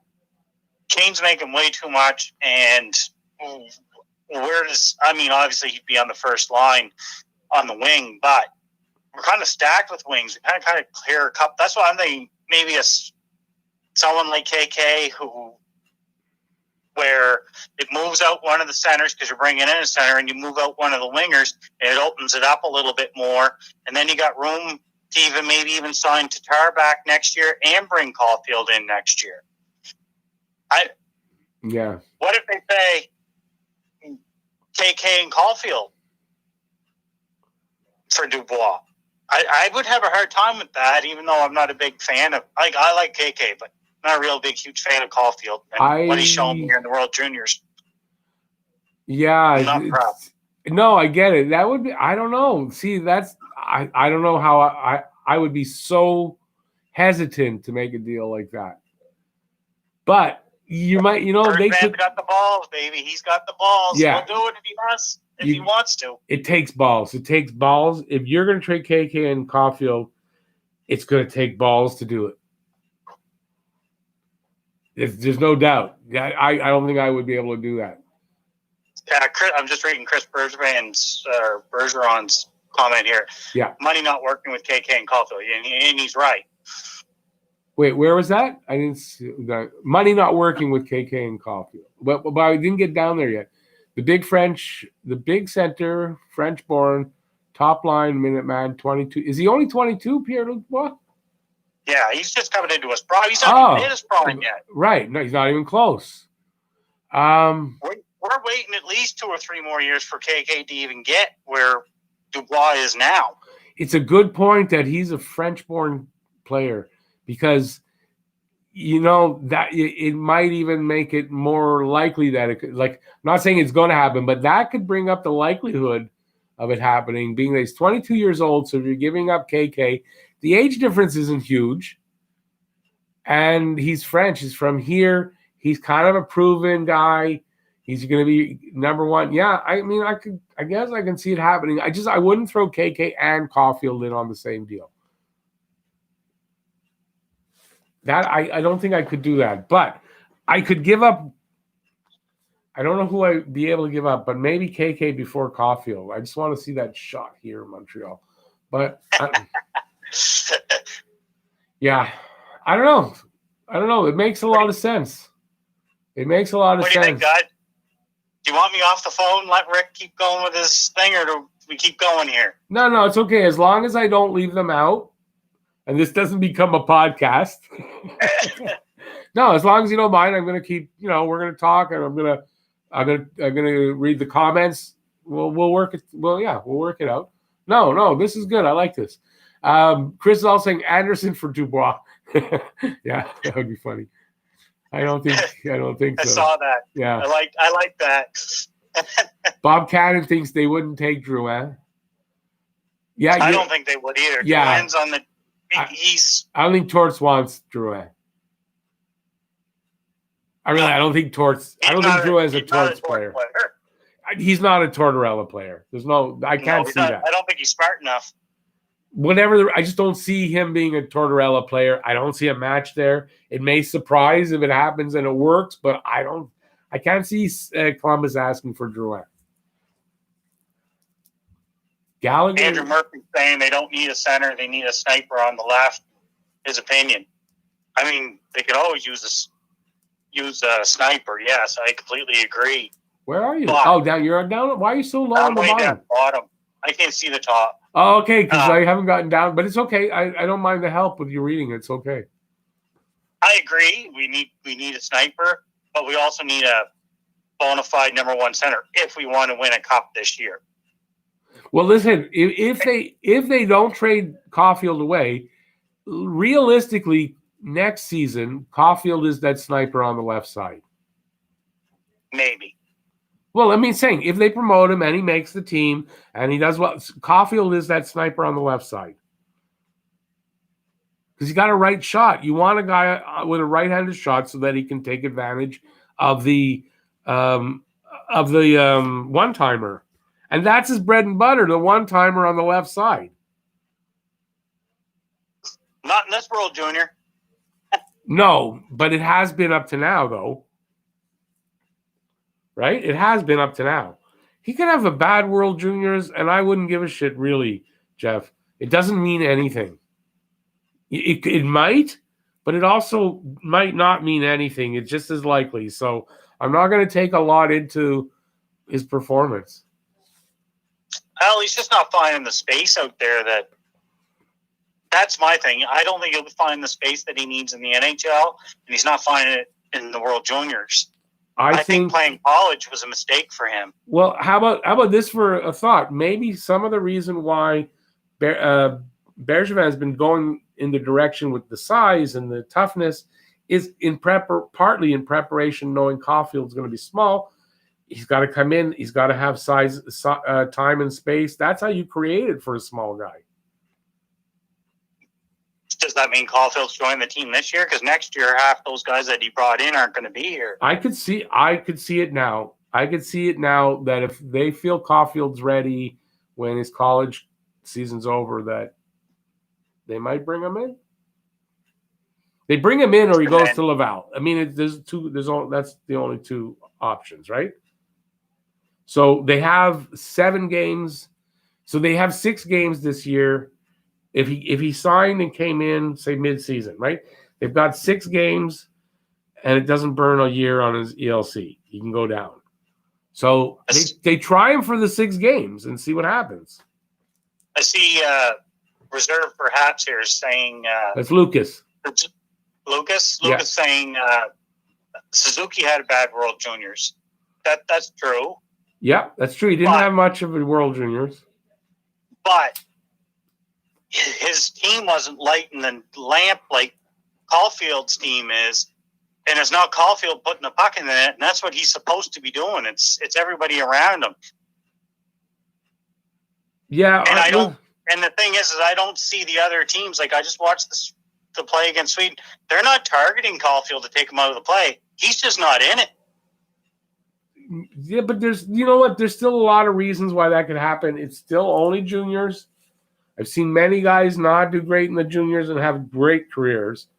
It's happened. I'm not saying that. So that's all I'm saying. I'm just I'm not going to put a lot into the fact of whether he had a great juniors, an okay juniors, or not a good one. I'm not going to read a lot into it. Goalie had a great juniors, everybody'd be going crazy. But we got a steal of the draft, right? Gooley's had a good juniors, and it's his first one. You're not expecting his first one for him to have that kind of. Here's a good example. Last year, Romanoff had an excellent World Juniors, and look at the hype behind him. Well, right? he had the hype from the year before because he had a good one the year before. He was defenseman of the tournament the year before. Yeah, that was last year, right? Well, no. But The last coming into the NHL off of that. No, the last World Juniors was his second. He didn't get defenseman of the year, but I think he was like second in the voting. But the year before he got defenseman, he had two really good World Juniors. So don't tell me World Juniors doesn't matter then. I didn't. Okay, wait. It's not what I said though.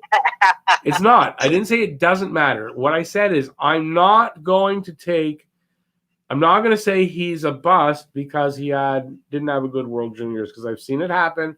So I'm not going to base it on that. His goal is to get to the NHL, and that's where he's going to shine. He can still do that just as easily. If he doesn't when he gets here, okay. But I don't think his junior performance necessarily means anything. No player's a bust until they're like 25, 26. That's right. That is 100% right. They're all kids, right? Yep.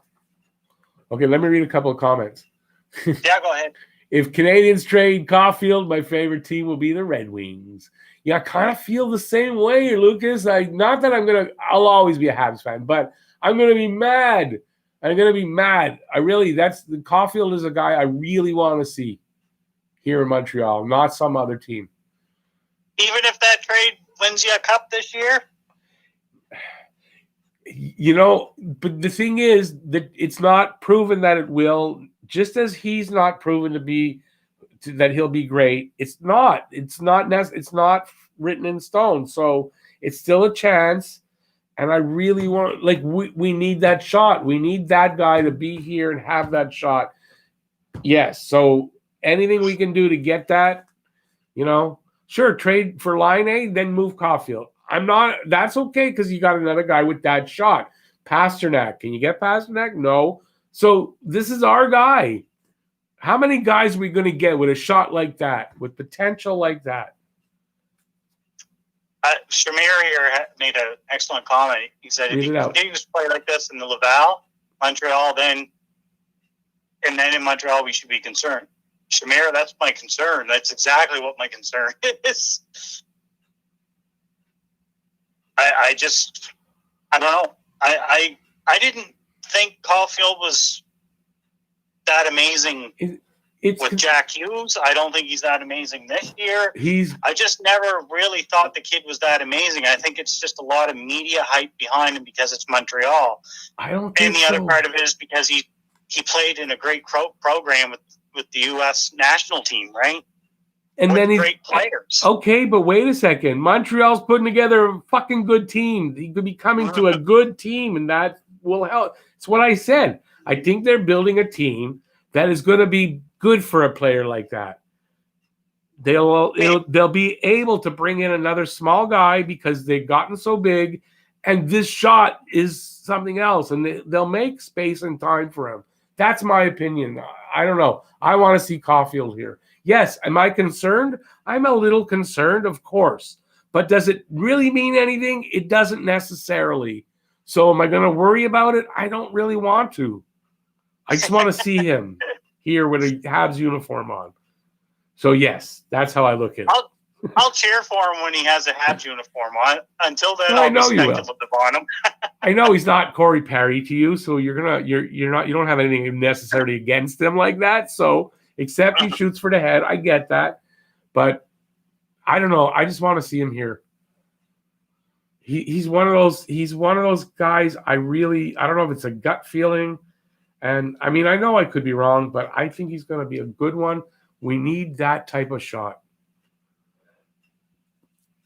Well, something that Montreal hasn't had in his prospect pool for a while. Right. This is a legitimate potential sniper with a line A kind of shot, a Pasternak shot. This is a guy that has that. Can he translate to the NHL? Okay, that's a question mark. But fuck, I want to see it here in Montreal. Shamir also says if he continues to play like that in Laval and in Montreal, then yeah, we should be concerned. I don't know if you read that. You might have read that one. Yeah, that's just the comment that I said. I agree with Shamir. That's my concern. Shamir, the comment was so good, we read it twice. Hey, Lucas, have a good night, buddy. Happy New Year. Have a great stream.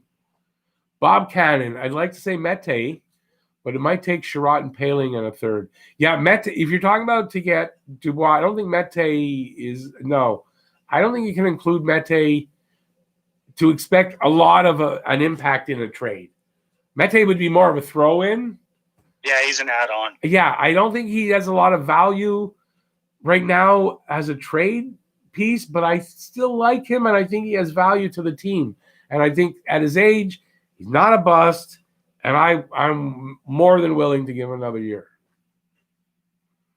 Caulfield will be fine. Relax. J-Fed says, Jeff, relax. Caulfield will be fine. I don't want him to be fine. I want him to be great. I don't think he is. No, awesome. Listen, anyways, you're obviously allowed to have the opinion, and it's till he gets up here, until he plays in the NHL, no one's going to know for sure. And believe me, everyone, I have no problem eating crow. No problem at all. Yeah, actually, I know how he likes it. He likes it with barbecue sauce. No, mayonnaise. Oh, no, mayonnaise. Mayonnaise for you Quebecers. No. Okay, Shamir also saying, I'm willing to give a leash of about 2 or 3 seasons. If he gets to 24, 25, then yes, he's a bust. Yeah, I mean, no player's a bust till they hit 25. That's my opinion. Because I've seen players that, no, he's not good. And then all of a sudden, boom, he finds his game, and that happens. One last one from Shamir. I hope Caulfield is fine at JFed, and I think he will be. We just need to give him a chance. I think so. We need to have Jeff go on vacation the week he comes up. They don't trade him away or something. I want people to understand I'm not rooting against the kid. No, I know. I want him to be great. I'm just bugging you. I know. If there's a trade out there that makes us better today, and it means Caulfield has to go, and it gives Carey Price and Shea Weber the best chance at winning the Stanley Cup, I am willing to sacrifice Cole Caulfield to get that, because I want to win a cup within the next 3 years. Caulfield coming maybe next year, potentially this year. It's 2 to 3 years before I think he can be extremely effective to win a cup. And I don't know if Weber and Price and Gallagher will be up to that standard then. And I don't know if Caulfield's the type of player that can put the team on his back and carry them to a cup. That's a good point. That's a good point, because it's true. With Weber and Price, you got about a 3-year window. And I personally think they can get there in the 3 years. I actually kind of predicted it I don't think going into last season or this, I predicted it in a video in the next 4 to 5 years, which puts it at 3 to 4 years away. So I think they'll get there, but you're right. I mean, that's a good point you make. It definitely is. It's just asset management compared to whether you want to be a cup contender or you want to be a playoff contender, right? Like that's how I look at it. No, I agree. Listen, you know what? It'd be a very tough decision if they say, well, yeah, you want Pierre-Luc Dubois, we'll take this. And it'd be a tough decision, but you're right. This guy puts you in a spot where you want to be right now. No 2-3 years. You're right there right now. So, yeah, it's a tough decision. Honestly, it is. Let me read one from Bob Cannon. I'd say that so long as he isn't improving at this elite level, World Junior Hockey Championship, the Habs should bring him along slowly, ergo put him in Laval when his college days are done. That's really my I've said this in a video. I think he should go to Laval for at least half a season. But I think he should go a year. Well, I said at least half a season. I did say a year. Yeah. I think the next season, I think that's where he should be. But I mean, is that how it's going to be? I don't know. But that's what I would like. The other side of that too is it's dangerous for players like him in the AHL.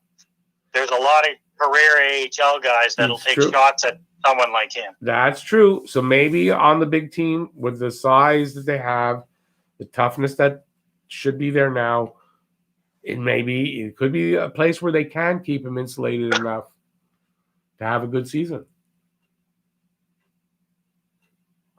Caulfield is arcane.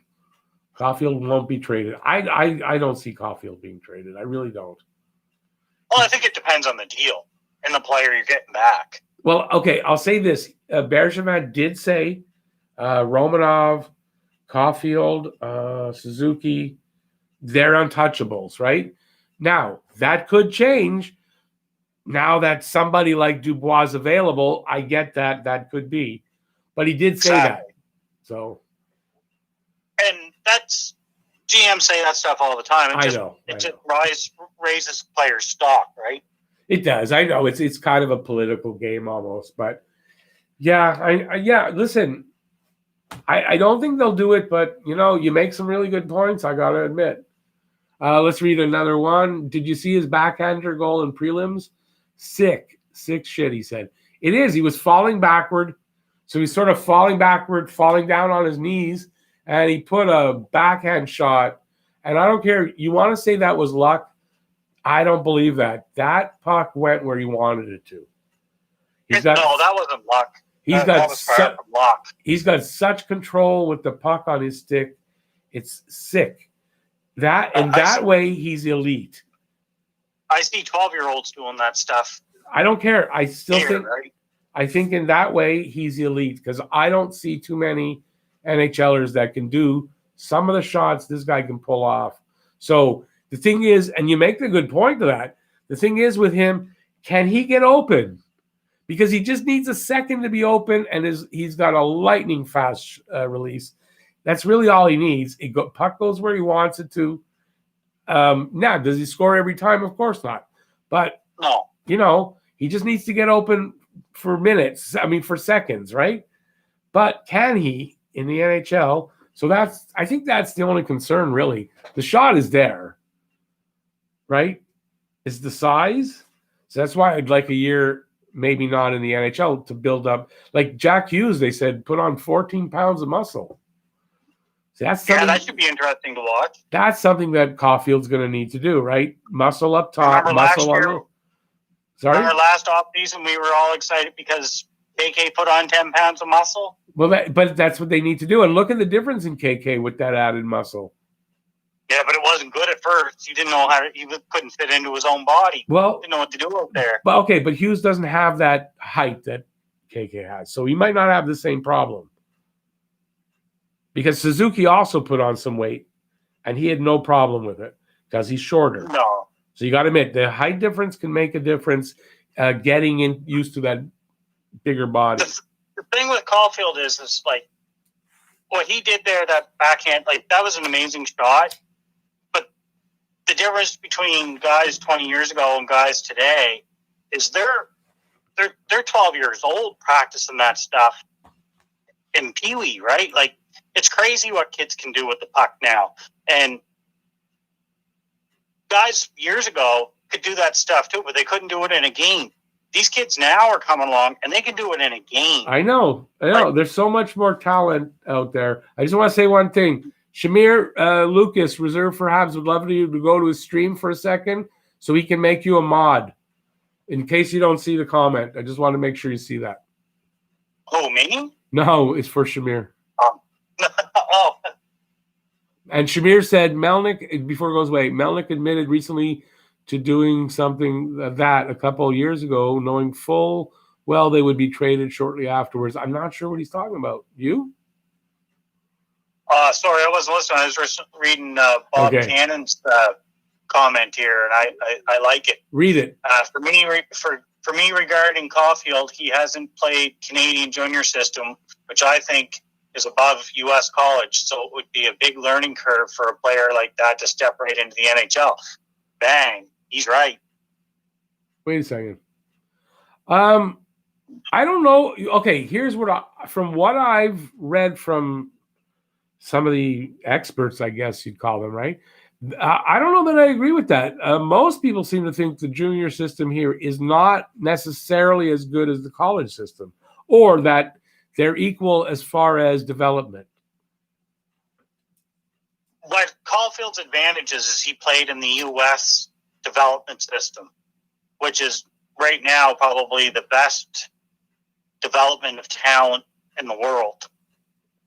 So for him to go, I think he took a step down to go to college. I don't think college hockey is even close to our Canadian junior system. It's better than the Q. The Q has not been what it used to be, but the rest of the junior leagues in Canada are excellent.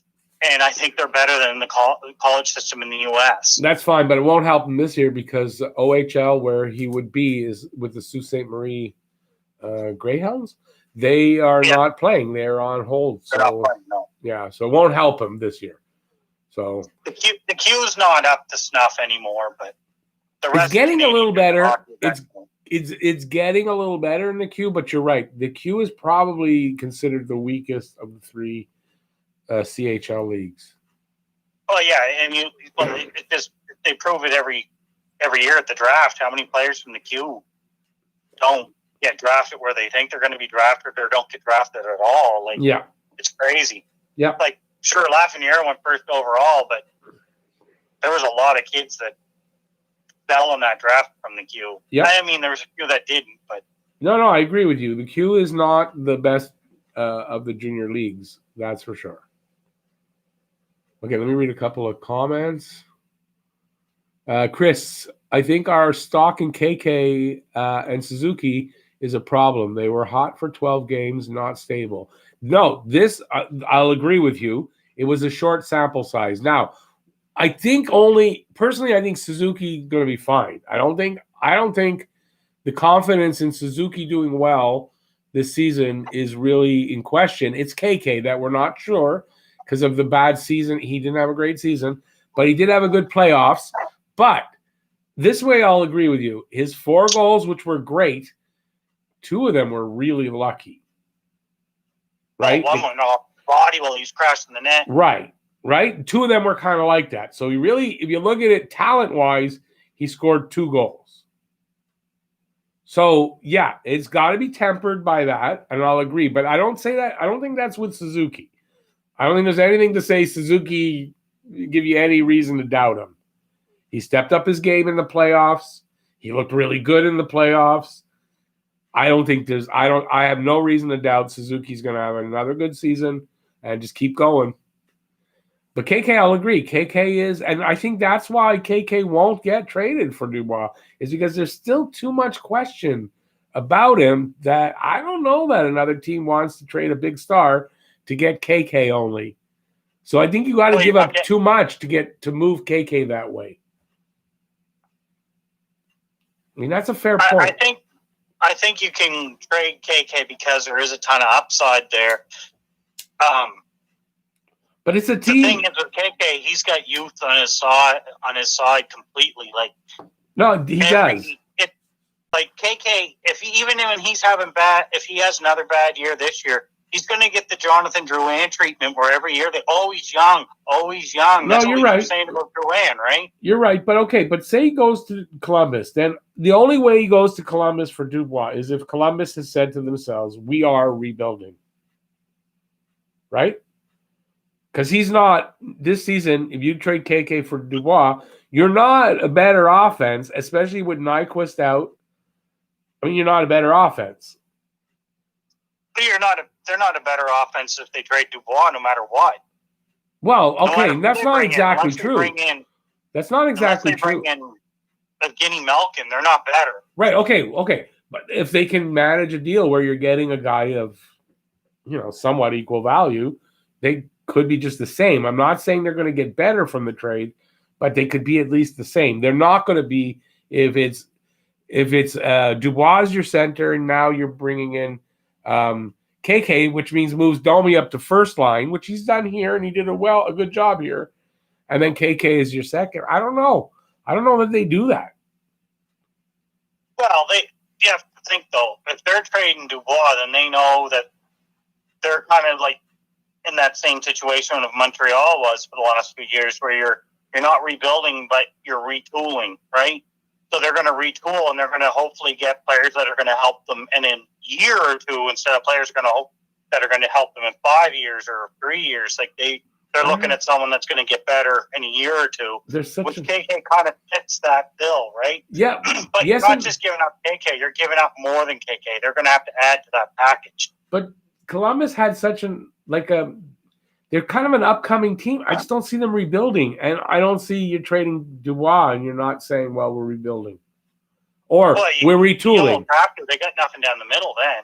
They got nothing down the middle. I don't see. They got Domi, and that's not nothing, but I mean, come on. So I don't know. I don't know. I don't think they do. I don't think they move Dubois without getting someone of his value back. I don't think they move him at all, to be honest with you. Yeah, it's fun to talk about, and it'd be great to have a player like that here. They're crazy if they move him, because they are. They are. Even if he wants out, sorry, you're signed for 2 years. You're here. We need you. We need you. You're the best guy down the middle. How can we? We got that good goalie tandem. We got a pretty decent defense with Seth Jones there. You got a decent defense, and they got to improve their offense. You're not doing that by trading Dubois. Yeah, I don't think it happens. But like you say, it is fun to talk about. It is fun to talk about. It's very fun. I love this stuff. This is what I love. That's why I come on. No, I know that. Hey, you guys that are still in here, what do you think about when Jeff and I were going to try to get – well, I'm going to try to get it worked out where I can have Jeff on a lot of the videos, especially the live streams, and we'll be both there, both reading your comments, both talking. So it's kind of like this. We'll have, I don't know. What do you guys think of that? Because that's what we want to do. Am I right, Jeff? You still want? I really like this Bob Cannon guy. I really like him. His comments are awesome. Oh, everybody's comments are good. Bob, let's see. You just had another one. Suzuki has succeeded at every level, including in the Memorial Cup against the very elite talent. That's the reason he's in Montreal. He's in Montreal and having some good to above average success as soon. Listen, what Suzuki, he steps up. When it comes to playoff time, Nick Suzuki's got another notch, and he reaches it. And you saw it this year. He had a good season for a rookie especially, and he stepped it up in the playoffs. There's no doubt he stepped it up. So and he did that in the Memorial Cup. And then in the playoffs for the OHL, in the Memorial Cup, and in the playoffs for the OHL, where they won, he stepped his game up. So he's one of those guys. He's one of those guys that gives you everything and then gives you a little more in the playoffs. And that's the kind of. I mean, there's nothing wrong with Suzuki. There's no doubt about Suzuki in my mind. Yeah, I watched Suzuki in the Memorial Cup here in Halifax. Yeah, I did too. I watched him live, and he put his team on his back a few times. He did it in the playoffs. He did it for the OHL playoffs, going into the Memorial Cup. He lifted that team. Every time they were on the brink, he lifted that team and had a fantastic game, and he brought them to the finals and the championship. I also want to give a shout out to Shamir. Anybody that's in this chat, go check out Shamir's channel. He's got some funny stuff on there. Yes, definitely go check out Shamir. Apparently, if you just search Shamir Ravji, you will get him. So he doesn't need to put a link because that's what he told me the last stream. He said, just search my name. So search Shamir Ravji. We're not going to tell you what you're going to find there because it'll ruin it if you go there and you go, well, I see they talked about it.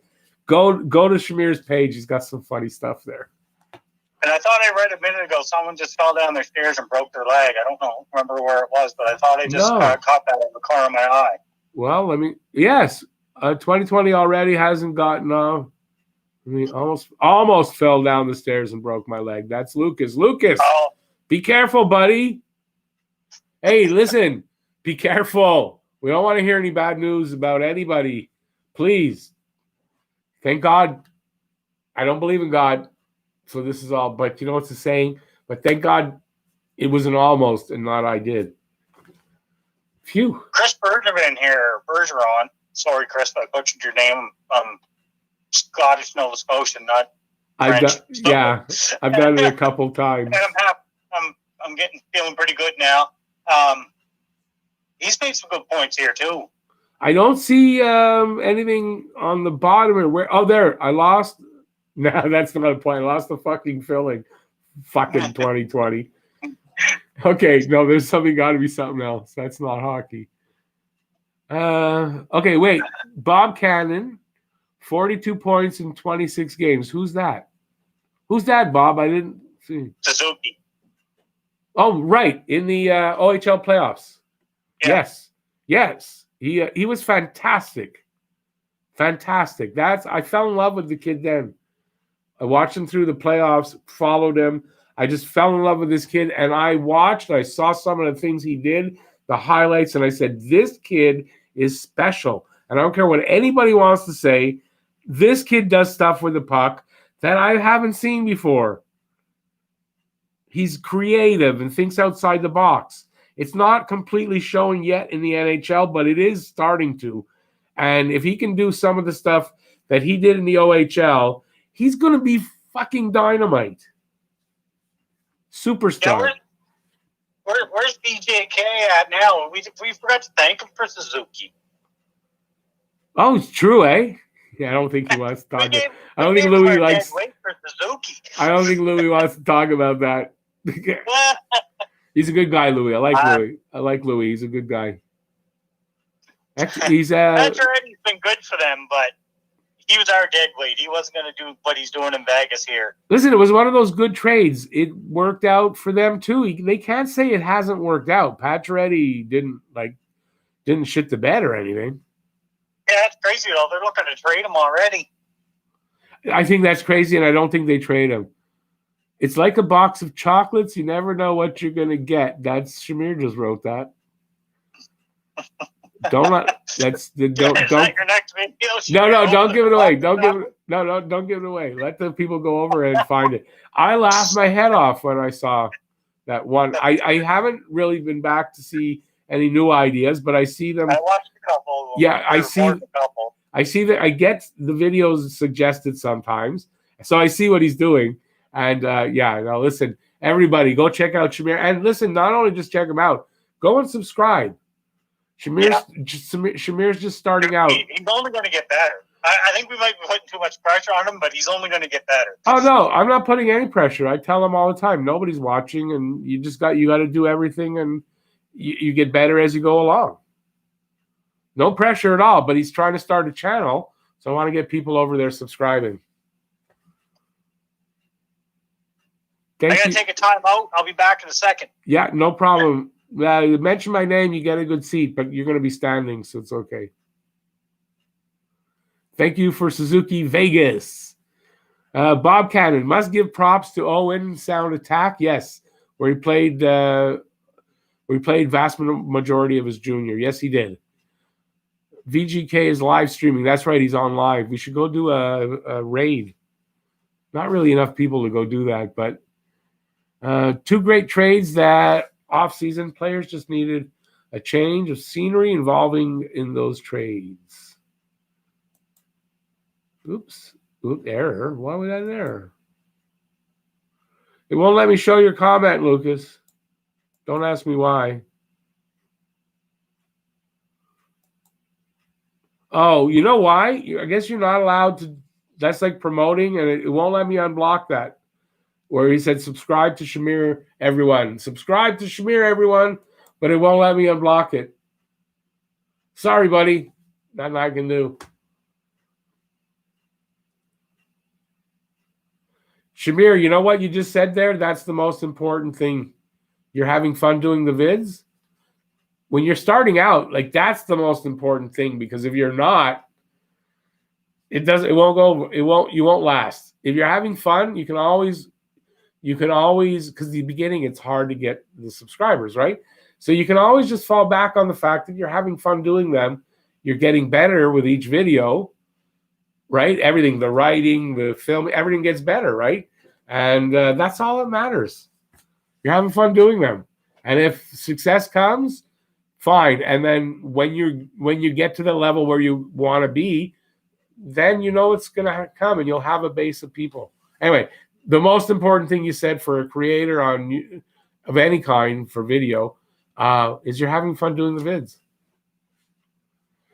Chris, Suzuki and Tatar, thank you. Yes, sir. Thank you, VGK. Oh, he's not streaming anymore? That was a quick stream. Got the same error message. Yeah, I figured that was the case. I guess they won't let it unblock because it's all in caps, and he's saying to. I guess that's what it, I can't change the settings. I have no problem with that. I don't know why the it's not the algorithm. Why the filter? It's a filter that does that. Oh, I went through all the messages. Awesome. Okay, come on. We need some new messages. We're at 2 hours, but I'm having fun. So, hopefully, we got him back. We got him back. Draining the snake. Erie's back. I'll be gone again in 5 minutes because I finally broke the seal after 7 or 8 beers. So, yeah, you know what? That's right. Eh? Once you start, boom, it's often. No worries. We're gonna try to do another hour here. If it's all, I know Jeff should be up. He's up. He's always up. He's like me, goes to bed late. And yeah, so we'll try to go. What time is it? Only one. Yeah, we'll try to go to 2 o'clock. We'll go to 2 o'clock. We're having fun.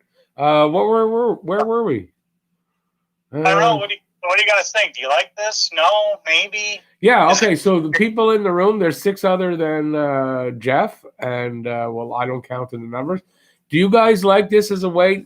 The difference would be, it would be Jeff and I basically doing what we're doing. And we're going to do our podcast that way. So, but for the live stream, oh, Pat texted me. Wow. For the live stream, we can still do that with the 2 of us. So we both take turns reading, and then we give our opinions. I think it's going to be a lot of fun if we do it that way. So we'd love your opinion, and Shamir likes it, and we're probably going to do it anyway. But I have to learn how to use Streamlabs first. But now we're in the new year. I asked my son to start as early as possible in the new year, start teaching me. Because that's how he streams. So he uses it all the time. So he should be able to get me going. Yeah, we suck at technology. Yeah, I mean, I don't know what Jeff's excuse is. He's young enough. He should be okay at it. I'm old, so. You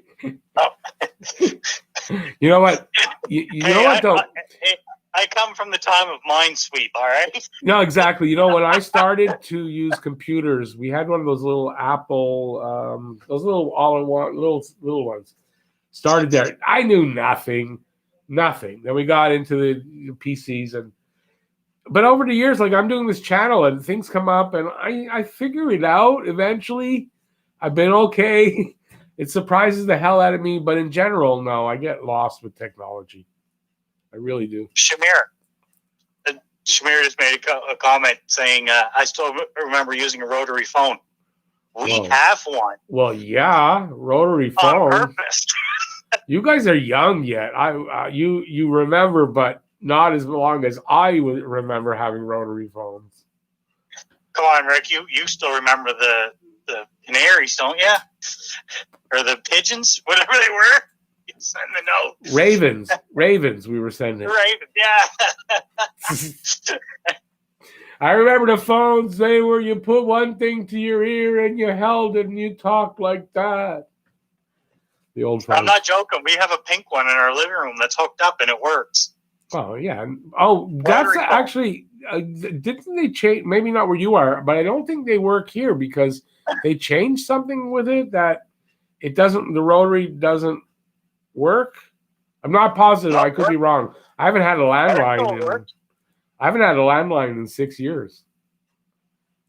We just put one back in because my wife got elected, and we didn't want people calling our cell phones. Oh no, that makes a lot of sense. But I haven't had one in 6 years. Like, not a lot of people have landlines anymore. You get a cable package, they toss them in for free. Please take a landline too. No, that's what I did. I switched back over to Bell because last Yeah. we used to have Eastlink. Well, that doesn't matter to you guys, but they didn't. TSN on Eastlink doesn't show all the Habs games, and I had been with Bell for years. When you're with Bell, you get all the Habs games on TSN. TSN So I during the switched back. week. You get all the weekday, not the weekend. Yeah. So, 9 out of 10, those games are on CBC anyway or Sportsnet. So yeah, I don't know if it's as good as 9 out of 10, but like 8 out of 10. There's times when I can't watch the weekend game. But I like that before I found the online. TV. Now the Go to online. City TV. Well, but with the online one there, I can find it. And then if it really craps out, I'll try the TSN app. And yeah, I'll have something anyway. Well, I find if Montreal's not on Saturday night, if they're not on CBC or they're not on Sportsnet, they're on City TV. Yeah, which but is it's another still affiliate. it's not every. I'm telling you, 3-4 nights, 3-4 weekends a season. It's the Leafs even on there or another Canadian team. Really? Yeah, it sucks, but most of the time, and I think you know what? I'll tell you the truth. I think now with the All Canadian division, I think they'll probably give more Canadian games. Like maybe there won't be any that aren't on CBC on Saturday. How many we got in the chat? 6. We're down to 6. Oh, we're losing people. We're losing people. Wow, it's New Year's is over now. I'm not surprised, but hey, I'm having fun. So if everybody wants to stick around, we're having fun. We're gonna stay for another hour, and we're gonna have fun. Bob Cannon. Let's see, Bob Cannon. Yeah. So Lucas. By the way, Lucas also has a channel reserved for Habs. If anybody wants to head over there and please subscribe and check him out. Get the notifications bell. Hit that. Excuse me, and you'll be notified. And check out his videos and his streams. Except not while I'm streaming. And then you got to come here. Bob Cannon. Yeah. So the dual host thing is good. You guys get some good back and forth banter going and raise points. The other may not. Yeah. Well, that's we're starting to develop that bit of from the podcast, because that's basically why the podcast works, is that we don't agree on everything, or even if we do, we may not agree on like why it is, right? So I think that really makes for it's different points of view. Everybody out there, maybe we catch everybody's point of view in some way, right? Everybody gets included. So yeah, it is a good thing about it. And that's why I think it would be good when we're doing live streams, the two of us on here together. So I got lucky finding Jeff. I really did, in that we match pretty good. And he actually is very interested in doing what we're doing. And it's hard to find somebody who's on the same page with you anymore. It really is. So Jeff, I would like to thank you for that.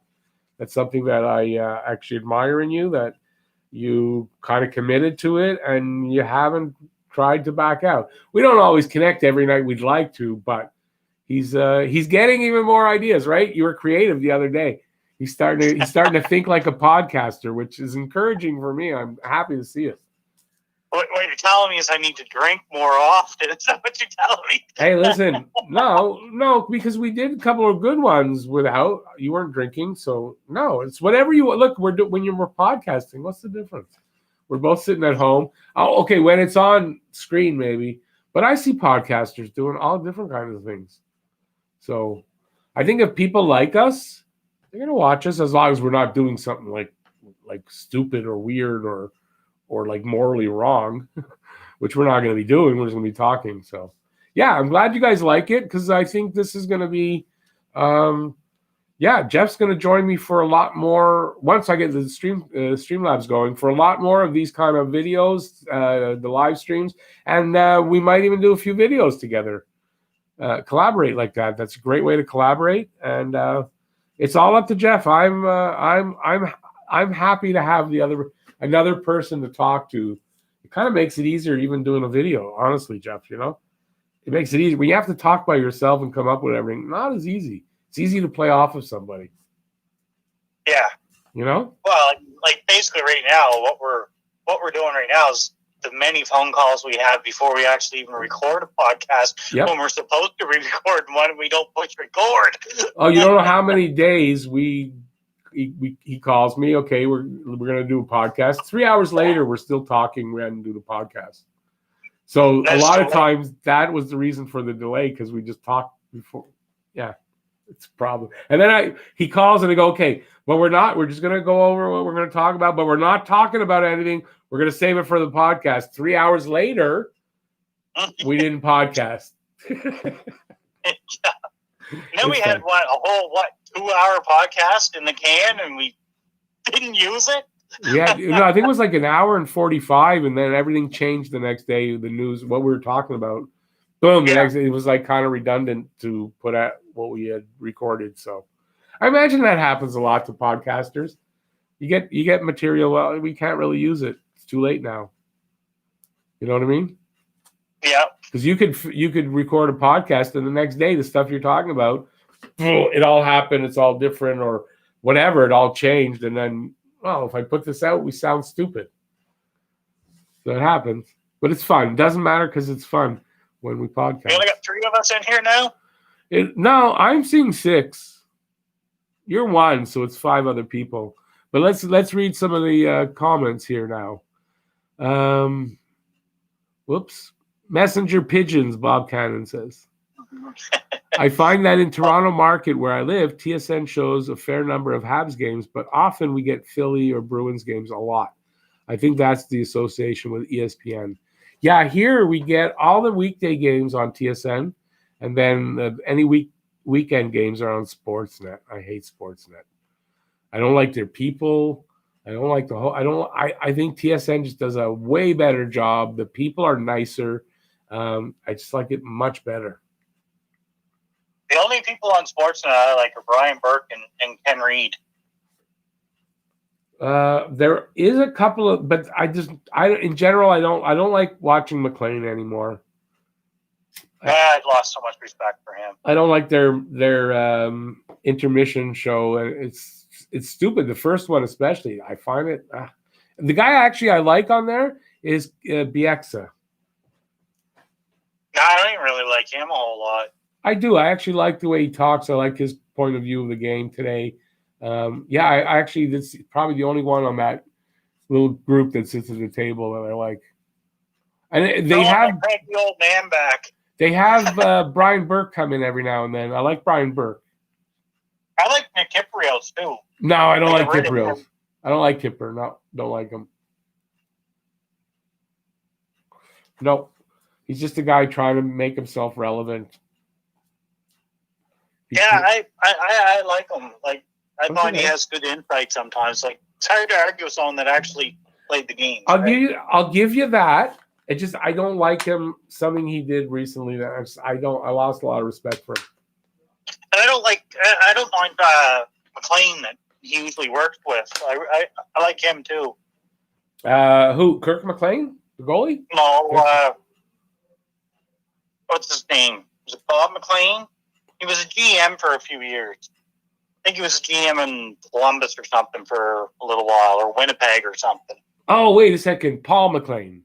Paul McLean. He was a player. Yeah. He was a player. What, didn't he play for the Devils? Yes, I think you're right. He was a GM too, wasn't he? Possibly, yeah. Yeah, he possibly was. Okay, let's read a couple of comments because they're going to not like us.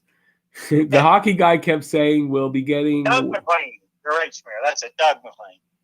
Oh, Doug, you're right. It's Doug McLean. Paul McLean was the hockey player, but it's Doug McLean. You're right. The hockey guy kept saying we'll be getting way more of the Canadian games as Rogers needs to start making some of their money back on that huge contract. And that's what's so engaging about it. That's Bob Cannon on the last part. Shamir was the first part. Yeah, I think we will. I think in Canada they're going to service mostly all Canadian division. I mean, it only makes sense, right? So I'm hoping they all if they're playing the Montreal games on the weekend Sportsnet, they'll put it on either CBC or City TV, which I can get here. So that's fine. That'll be good. Otherwise, if I happen to lose where I'm getting it online, which I don't expect to, then I'm fucked. But I'll be fine. I'll be fine for the games. I think Sports Surge will be back on when my excitement this year for the Canadian or the North Division is the fact that it's going to be hockey night in Canada again. Every game. Yeah, like it's going to be awesome. Even if Montreal doesn't make the playoffs, I don't think I'm going to be disappointed this year. Well, I think I will if they don't make the playoffs, but I can't unless it's injuries. I mean, if there's a legitimate excuse because something happens, I don't see them not making the playoffs. I really believe Montreal will turn out to be the best team in this division, but I'm willing to concede that at least in the top three, I don't see them finishing lower than third. I got them second. That's fair, and I think that's fair because it's going to be a really tough division. But I think Montreal matches up well with all of these teams, except maybe Edmonton, who they don't do well against. But I think they can do well against pretty much every other team. And I just think that they're the better team in this division for this division. Not saying they're I just think they match up well against the Canadian teams. So I don't see this as a bad thing that they're in this division. I think the team that has a huge advantage in this division is Winnipeg because they're a little more central. They don't have the travel everybody else is going to have. This is true. It's not as hard for them to go to Vancouver as it is for Montreal to go to Vancouver. No, this is true. Right? They're a little more central, and obviously they've got an amazing top six. And yes. They're a little one of the best goalies in the league. Yeah. And I just think it's going to be a big advantage. And nobody wants to go to Winnipeg in the middle of the winter. Nobody. So every team that travels to Winnipeg, it's going to be hell. Especially if you're there for more than one night. Well, yeah, okay, maybe that's true. But Winnipeg's got a depth problem. They've got a bottom six problem pretty much. And, a lot of questions on that defense. So I don't know. It depends how things shake out for them. Let's just put it this way. Winnipeg's a better version of Montreal when Montreal relied on Carey Price all those years. They've got a better top six than Montreal ever had. Okay. And they've got a mediocre defense just like Montreal always had. I think they're going to be fine. Okay, but that's different than saying that they're better than Montreal because then they're not, because Montreal's improved on all that. They're not going to have to rely so much on Price. But you're right, though. That team is really reminiscent of where you're relying on your goalie to save you from your defensive mistakes and win you games. And then on the other side is they have experience. They have playoff experience. Montreal has not. They do. That's right. You're right. Well, Montreal doesn't have none now. They won a series. Even if it was qualifying, they still won it. And they did play a little bit of playoffs. That's going to help. But you're right. Winnipeg's got a lot more than that. Okay, Bob Cannon again. I have a major man crush on Bob McKenzie. He has the years in the business, the contacts, and the integrity of an old school journalist. From the Hockey News, he was. That's right. I had the honor of meeting him in Buffalo. Well, I don't have a man crush on him, but damn, I would like to be one day to have his reputation, his knowledge, his ability to find out things. Yeah, Bob McKenzie definitely was always a go-to guy that if Bob McKenzie said it, he doesn't say things he doesn't know or really, really think is going to happen. Yeah, his integrity is great. It's sad that he's, he retired basically. So, yeah, Bob McKenzie, great guy. When Bob McKenzie talks, you're pretty much assured that he's not bullshitting you. Elliot Friedman, same thing. Pierre LeBrun, I trust. I was just gonna say, not to cut you off, but I got to cut you off. Love Bob McKenzie. I've always basically grew up watching him. Yep. And what you said about Elliot Friedman, I'm not as sold on Elliot Friedman. I mean, yeah, he's okay, but he does a lot of stuff in his 31 Thoughts podcast or quotes or whatever that are very speculative. Pierre LeBrun is the guy I see taking over the Bob McKenzie role for TSN. I would have to agree with you. I like Pierre LeBrun a lot. So, yeah. Maybe it's just their physique or something. I don't know. No, it's the integrity. Pierre LeBrun is exactly the way Bob McKenzie has been and will continue to be when he does stuff. It's the integrity. They don't put out stuff that they think, that they don't think could happen. It might be a rumor, but it's a legitimate rumor. I find a lot of the TSN guys pretty good, really, to be honest with you. That's why I like TSN. They're much better. I don't like the Sportsnet guys in general. I just don't like them. I can't remember his name now. I just had it on the tip of my tongue and I forgot it. There's another guy that does a lot of the Toronto, Ottawa stuff for TSN. He's really good. Chris Cuthbert? No, but here's a guy, controversial. A lot of people can't stand him. I like him. I love Pierre McGuire. Me too. I think Pierre McGuire, the way Pierre McGuire thinks about the game of hockey, to me, that's more in line with how I think about the game of hockey. I've been listening to Pierre McGuire when he was doing color on the games. Then he went on the radio, the TSN. I started listening to him there. And yeah, listen, you know what? His personality is what it is. He's not a bad guy. He's not a pervert. He's not that. He knows so much about the game. It's crazy. I don't think the thing that does Pierre McGuire a disservice is doing the play-by-play stuff.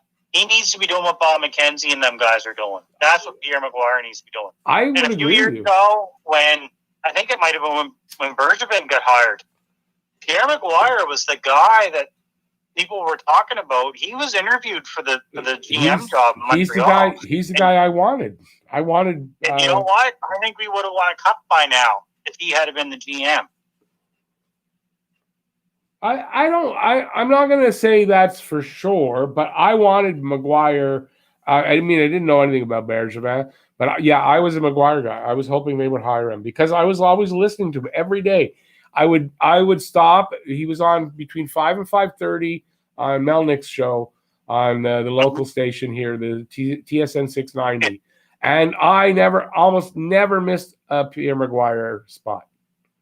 Always. I like Pierre McGuire a lot, but he gets a bum rap for. I don't know. He's kind of a geek, right? Right. He says that's all. Stuff sometimes, but so what? He's got integrity and he understands. He looks at hockey from a grassroots level that a lot of these young guys that are involved in this. Involved in this stuff now don't look at it like he's not a clickbait Twitter whore, right? Right. He looks at it. He looks at a player from his grassroots, from his parent. He's the type of guy that talks to the parents and the uncle and the coaches from this kid from when he was playing Pee-wee. Yep. He really gets involved in what he's doing. He does. And I respect that of him because when he talks about a player, he's done the research on the player. And when he says something bad about a player, I go, oh, okay. Yeah, and it's not. He usually digs a generation back with that player. And listen, it's not to say he doesn't make mistakes. He has, but you know what? It's not often. I like Pierre McGuire. And people make fun of me, used to anyways, when I would say, oh, Pierre McGuire. Nah, he's a goof. No, he's not. He's a nerd. So what? He's a hockey nerd. That's all. But man, is he's like an encyclopedia of knowledge of hockey. Like even when they were bringing him on before Gallagher re-signed there, they were talking like what would you do for Brendan Gallagher if you were Mark Bergevin? And he said, and I think he was bang on, said, I sign Gallagher to whatever contract he wants because he's the heart and soul of the team. Yep. And then I take it back a year. And that's basically exactly what happened. They signed Gallagher to a contract that we all thought was probably going to be 6 or 7 years, and look where it ended up. And that's exactly what McGuire said was going to happen. And he was right. And that was like a month before the Gallagher contract was even announced. Yep. No, he's a knowledgeable guy. He really is. Okay, let's do a couple of comments. So Bob says his engaging comment, which I imagine we read, refers back to the dual host setup. So I think he finds us engaging. My brother lives in Vancouver and made a bet today that the Habs would hand the Canucks a lot of losses this year. I don't think I will have to ask either of you to loan me the $5 to cover the bet. No, I think Vancouver's in trouble. Yeah, I don't think Vancouver walks all over Montreal. No, I don't. No. So I guess you're going to win the money. I think you're good on that bet. Yeah, I think you're good on that bet, Bob. He also says man crush equals hockey knowledge. So his man crush on Bob McKenzie isn't sexual, is what he's trying to say, which I didn't think it was. I didn't think that was. So no worries there. It's 2021. Doesn't matter. That doesn't matter, but I mean, I didn't think it was, so it does matter. And it's right. It doesn't matter. It doesn't matter. Gay is fine. I don't care. As long as a gay person doesn't push it on me, the hell do I care what he does or she? Their business, not mine. Okay. That don't matter. That stuff doesn't matter. I don't care. You are who you are. You're a person. Whatever. Tell me who you are. But I don't judge people anymore like I used to. When I was younger, it was a judging society. Today, you don't judge people on those kind of things. You come from that fire and brimstone generation that your parents lived through. But I wasn't raised that way. But the people were it was the stuff I saw. You couldn't get away with today. I mean, I know you're Jewish, but you probably were around people that grew up and went through the school system and the Catholic school system, especially in Quebec, where the nuns beat the living crap out of you. No. So right? Protestant. That was the way it was. No. Us Jews that didn't go to Jewish school went to Protestant school. Okay. Yeah, no Catholic. But school. I mean, I'm sure you had friends that were Catholic, especially in Quebec, that went through the Catholic school system. No, I don't think I knew anybody growing up who went through the Catholic school system, to be honest with you. Oh, wow. Yeah. No, those were usually was the French kids. So the only French kids that I really knew were the French kids that were going to English school, actually. So I didn't really, No, growing up, I'll tell you, I was kind of sheltered from that stuff. Only when I became, when I was an adult, started working, got out in this world here, and then I, had contact with all those kind of people.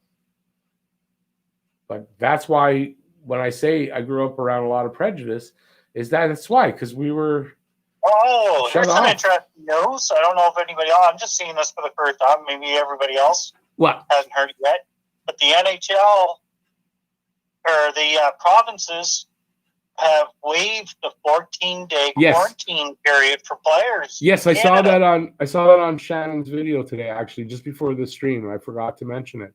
Yeah, they waived the I think it's 3 days or so. It's a really short time. They waived the 14 days just for the hockey players. They probably just have a 5-day testing period or something. Yeah. They have to test negative 2 times or something in 5 days. That's why that's so the late arrivals to the Canadian camps will be able to join the camps, and they won't be missing any camp time. Okay. I still don't know how trades are going to work this year. Oh no! Now I wonder if that 14-day waiver there opens it up so that there can be trades. That if you do trade for a player from, say, Florida. Oh, you They know what? come right in. I never thought of that. You're right. You're right. I don't know though if it's just for them arriving. No, you know what? You're right. Maybe that would open up the door for a trade because then it's not going to be like there's a ton of trades. It would be maybe a couple, 3, 4. You know how many would be traded to come over here? So yeah, you may be right. That could make a difference for the trading. They'll announce something over there. Like I know Chara. I'm not to get back on this Chara topic again, but Montreal did reach out to him, but he told every Canadian team no because of the difficulty it would have been to get his family to cross the border to come with him. That was his main reason in saying no to any of the Canadian teams. Well, okay, I Marc Bergevin because I have like the best channel of Habs. He contacted me and he asked me, and I told him, "Tell Chara to fuck off." You know what? I can handle Corey Perry. There is no way I could handle Chara as a Hab.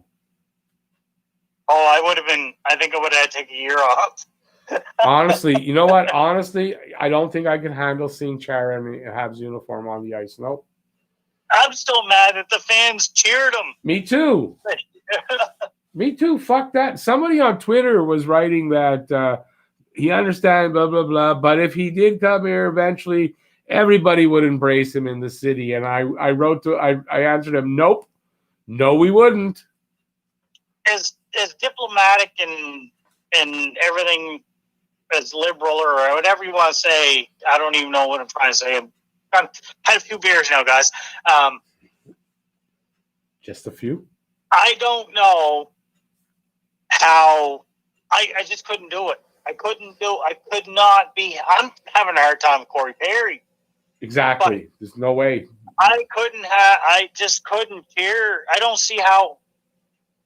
Like, I'm all about asset management and doing whatever you need to do to win and win now because tomorrow's not guaranteed. And that's how I look at everything. And the job of a GM is you got to look at the now and look at the later and balance that. Yeah. If you told me we got Chara and we were going to win the cup I don't believe this year, I still wouldn't be happy. Nope. Even if we won, and I'm seeing my man Tyler Toffoli lifting the cup over his head, and then he hands it to Chara, I think I'd throw up. I was just gonna say, I think I'd puke. My stomach would definitely go. Bleh. No, there's no way Chara's. No. There's a few players. I don't give a fuck what they add to the team. I don't want them here. I would take Marchand over Chara any day. I don't know about that. To me, it's even. I don't want either of them. No way, no how. Fuck you, Marchand. Fuck you, Chara. I'll say worse to their face. It's easier for me. He's a Nova Scotia boy. Okay, but I don't want that type of a player here. I don't want that type of a player. I don't like it. It's disrespectful. Yeah, is Marchand a good player? Yeah, I mean, without a doubt, Marchand. You score 100 points in this league, you're a fucking good player. It's the sad part of the fact that he's a good player, but he's such an asshole. I'm sorry, Bob. I finally have to disagree with you on something. Even when he was in Ottawa, I didn't like him. Go ahead, read the comment. Don't just answer. Read the comment. 10 years ago, every single team in the NHL would have wanted Chara. I get it about how he put patches out for the playoffs with that hit a few years back, but to get that talent and physical presence like that and ... I don't disagree with that. I think 10 years ago, before patches, I would have been okay with Chara. Not after that. I don't want a player like that. A player who can do that. I always thought of Chara as a freak show out there, and like he was effective. To me, he was a guy that knew he could do whatever he wanted. He could grease ball anybody he wanted out there because he knew all he had to do was put his hand on their head, and they couldn't do nothing. They couldn't punch him in the face. They couldn't do anything to him. And he was a rustler on skates. I I don't got time for players like that. Sure, yes. Would he have done a better job protecting Carey Price over the years? Probably. But I got no time for players like him. I don't care what he was in Boston and the leadership and everything that he brought to that team. You know what they did? Boston proved it. He wasn't that important because they let him go this year, and they're going to put the captain on the real captain in Boston. Right. That's true. That's true. And listen, you know what? Bobby Clark was a great player and a great leader and all that. I wouldn't want him on my team either. All right, Bob, I'm going to answer you here again. Scott Stevens is one of the most hated players I have. Yes. There's Chris Pronger, Scott Stevens, Yes. and Alf Chara. Samuelson. No, I like Samuelson. Alf Samuelson with his fucking knee. No. Knee on knee. I like Samuelson. No, then how do you not I like... hated Cam Neely so bad. No, but then how do you not like Perry then? You know what? The reason I like Alf Samuelson is because a lot of my friends are Boston fans, and What he did to back Neely? then, what he did to Neely was horrible. I rooted for Samuelson. What he did to Cam Neely was horrible, man. He hit him so hard in his thigh with his knee that his flesh calcified like a bone. Yeah, fuck Cam Neely. I don't think. Okay, we'll disagree. Even though he's a Bruin, I don't dislike Cam Neely. I know he's a bit of an asshole. I hear personally, but okay. I want to read a couple of comments. I'm gonna go back to some of the stuff because people put these comments up. I don't want to just float past them. I want to reply to Bob again. Okay. About one thing though. Go ahead. Scott Stevens is the reason one of my friends that I grew up with got to lift the Stanley Cup in his career, and Colin White. So I do have a little bit of respect for him. No, I got no respect for Scott Stevens. But yes, Scott Stevens was a player that Brutal hitter. But the thing I don't like about is he went out. He didn't just go out to hit people. He went out to end careers. He went out to when hurt. he did the Paul Correa and Eric Lindros. Yeah, I'll agree. Unacceptable to me. No, I'll agree. Pronger was the same way. It was like the old hockey. In the old hockey, they actually deliberately hurt players. They hurt each other, and that's why they have that rule where you can't deliberately hurt a player. But you're right. Scott Stevens used to go out to hurt people. No doubt. He did. He went out to end careers. To hurt, like to really hurt people badly. Which I don't ever understand why these guys are all making millions of dollars. Yeah, why would you do it? I know. Why are you doing that? It's one thing to play the game. It's another thing to go out there and try to hurt somebody. Take food out of a player's mouth. Yeah, and exactly. Like one of the other players that I used to really like was Todd Bertuzzi, and then when he did what he did, I'm sorry, I lost respect for him. He right. You're right. Seriously hurt someone. That's right. You're right. I agree with that. Bertuzzi can go fuck himself too. I don't like players like that. Okay, let me read some comments. So, all right, I had to go pee. Oh, perfect. Okay. Let's see. Shamir, I'm not sure what he's referring to. Agreed. Those guys don't really engage in clickbait stuff compared to a lot of other folks. That's with Elliott, Friedman, LeBron, and all that. Yeah, Friedman kind of does, but LeBron and McKenzie don't. Never did. Bob Cannon said, "I knew you were going to say Pierre Maguire. Maguire, a double Dion." Epic comment about Dion Phaneuf, big hit in the World Junior Hockey Championship. Yeah, I don't remember exactly the comment, but he's had his moments that were good, his moments that were bad. Jeff Marek might be the human hockey encyclopedia of all time. Props to him. Definitely, I know who he is, kind of, but I never listened to him. But hey, anybody who has that kind of knowledge, and as deep as they can go so deep on these players, I never even heard of some of these players. And yeah, you got to give them props, It's not easy to have that kind of knowledge. I don't want Chara on this team, Shamir says. Also, Shamir, a lot of Boston fans attend games at the Bell Center. That's part of it. You can still go fuck himself. There we go. 10 years ago, every single team in the NHL would have wanted Chara. Okay, he didn't finish it all. I get it about the hit he put on Patches in the playoffs a few years back, but to get a talent, physical presence like that, you know what? Bob, though, at his age, he's not bringing you anything. So if you're able to put up with the fact that he did what he did and you're still okay about it 3-4 years ago, maybe then, but he's not going to bring you anything like that. Maybe some physical presence. I know he's a physical specimen even at his age, but his game isn't what it was. So no, and the fans are going to be so mad. I can't see Bergevin have really considered doing that. I don't know. It shocks me. Now, I don't want everybody to think I'm just, I only like guys that play the game clean and whatever. Because one of my favorite players of all time is Gary Roberts. That man was a beast. Okay, but you know what? You can be physical and all that, and you don't have to be dirty and hurt people, right? No, and Gary Roberts did all of that, but he didn't hurt. He didn't end careers. Right. He played the game tough and physical, but you can also not kill people, you know? And Doug Gilmour was another guy. He was a pesky guy, but he didn't try to end careers either. Nope. I mean, later on in his career, he became more of a star player where he needed to be protected a little bit, but he could grease ball people when he wanted to, too. No, yeah, exactly. Let me see where that you had the Scott Stevens one. Chara can go to hell. I'm sorry. People out there can defend him and try to minimize what he did to Patches, but I'm not one that just forgives him that easily. I'm like Shamir, awesome, because I agree with you 100%. What he did, like, I'm not a Pacioretty fan, never was a Pacioretty fan. Maybe a year or two I was a Pacioretty fan, but once I seen how soft he was and the way he played the game, like, I just Very never freaky. was I was never a Patches supporter. I was happy when he left. I was a mild one, but yeah, I wasn't upset that he left when he left. But what Chara did to him was criminal.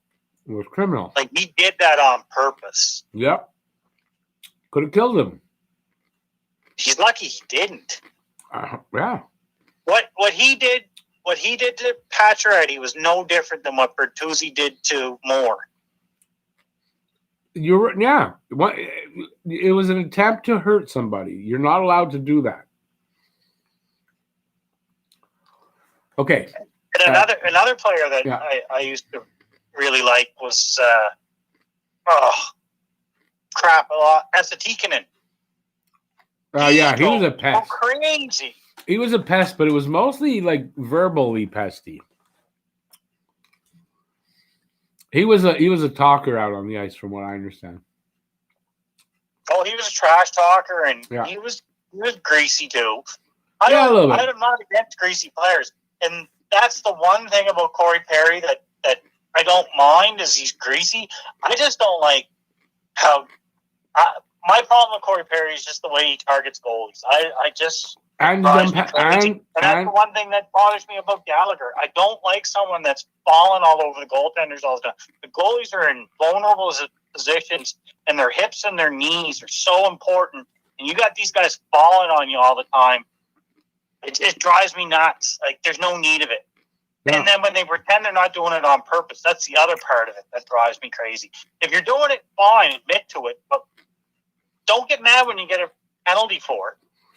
No, I agree with you. I kind of agree with you, yeah. Yeah. Okay.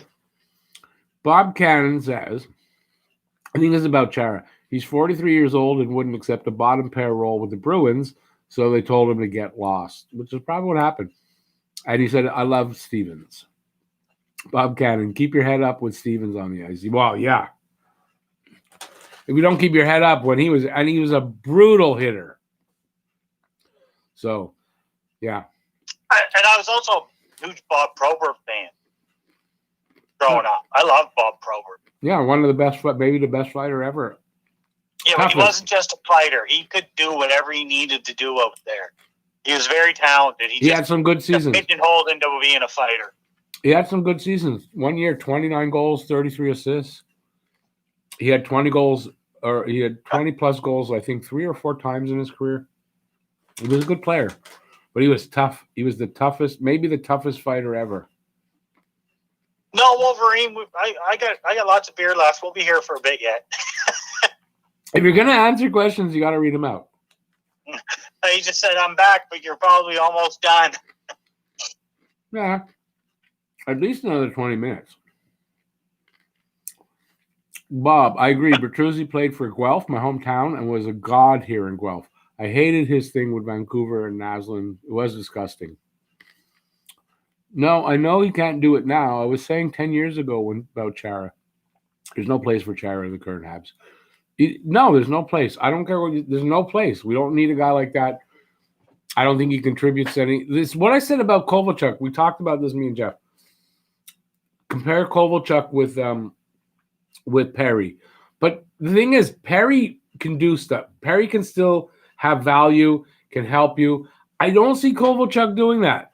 I don't. And I don't see Chara helping them out. I don't. We got enough big guys. We don't need one that's a piece of garbage. Okay, he has talent, I guess. I don't think it's still there, though. He's old. And we don't need guys like that. Ray, did you get that? I dropped something. Come on, Ray, eat it. I don't know where she is.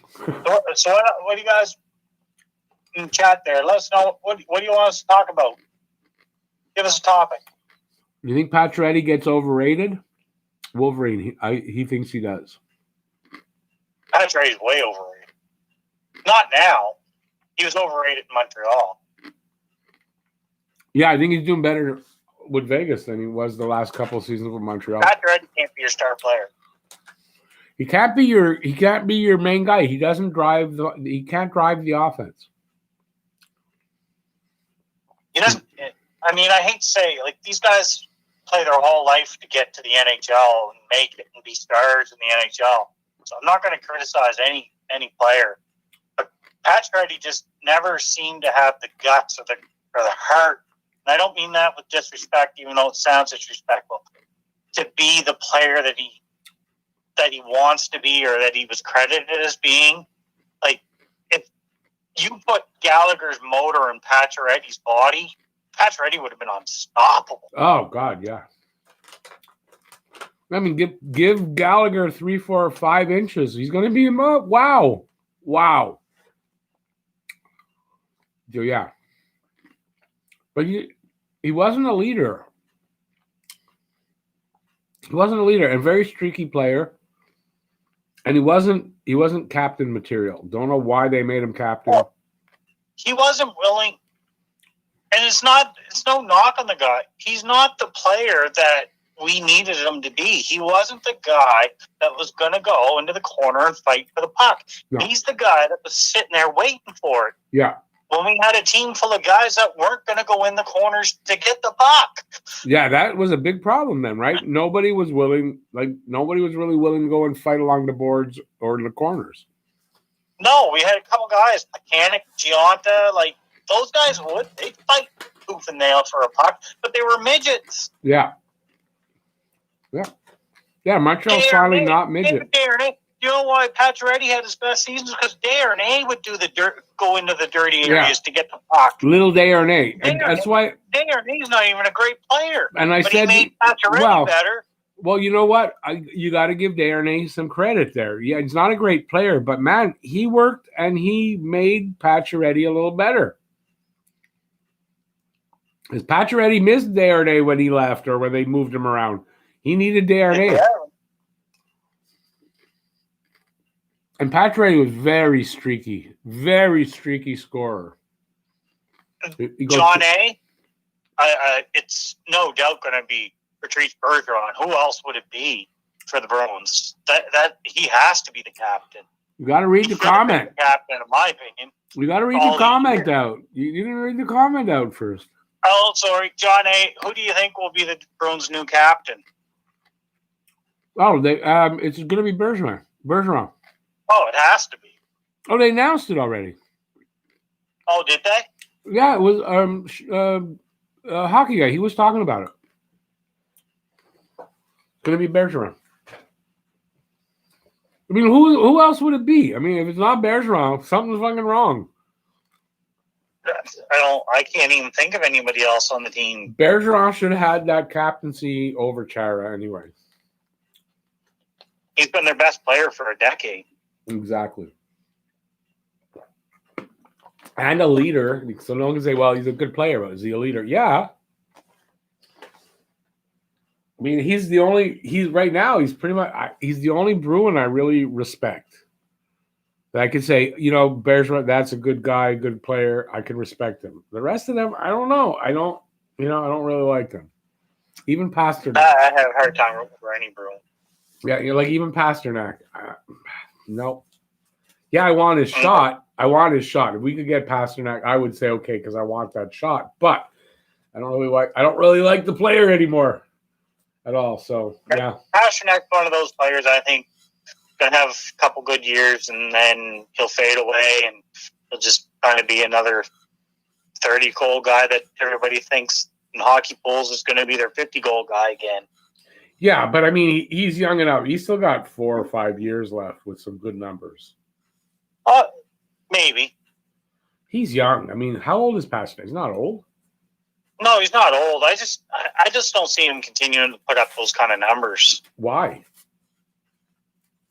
Well, I just don't know. It's just a feeling, gut feeling. I just think he's going to be one of those guys that puts up a few good years, and then every year in hockey polls, people are thinking, "Oh, I'm going to draft him now, and he's going to break out and have another 45-goal season, and I'm going to look like a genius for drafting him in the 3rd round." Like when Bergevin's gone, and like Boston's in trouble. Although today. Looks like Marchand's going to be back for the first of the year. Oh, is he? That's what I was worried about. If those guys come back, Boston's going to be better than. Although they're not in our division, I'm leaning out to do so. I don't want anybody to see what I was doing. Sorry. No, that's what I was worried that with the delay because they wanted to start December 1st, but then they pushed it back, right? So I was worried with the delay that Marchand and Pasternak are actually going to be ready a lot quicker. I think Pasternak is still a month or 2 away, but they're saying that Marchand's going to be at camp and skating with the team, and he may be there for game 1. Okay, but without Pasternak, because Pasternak's a big part of that offense, I don't know. Maybe that's not it's not a guarantee what's going to happen. But yeah, Boston might be a little better than. Like I was predicting and all that. So, yeah, I can see that. I think it hurts for them to lose Chara. I think maybe not his 15 minutes, 17 minutes of ice time a night isn't what's going to hurt them. I think it's going to screw them up in the dressing room because that was a very tight-knit group. Yeah. No, it was. Yeah. Let's see. Just like Taylor Hall, Patch is not a franchise player. The only reason people think Hall is a superstar franchise player is because he went 1st overall. I agree with you on Hall. Hall's not. I don't know. He's a good winger, but he's not a superstar. This is how I classify guys like him. They're perennial all-stars. They're not superstars. Right. Right? Like, there's the all-star level, superstar level, and then there's generational.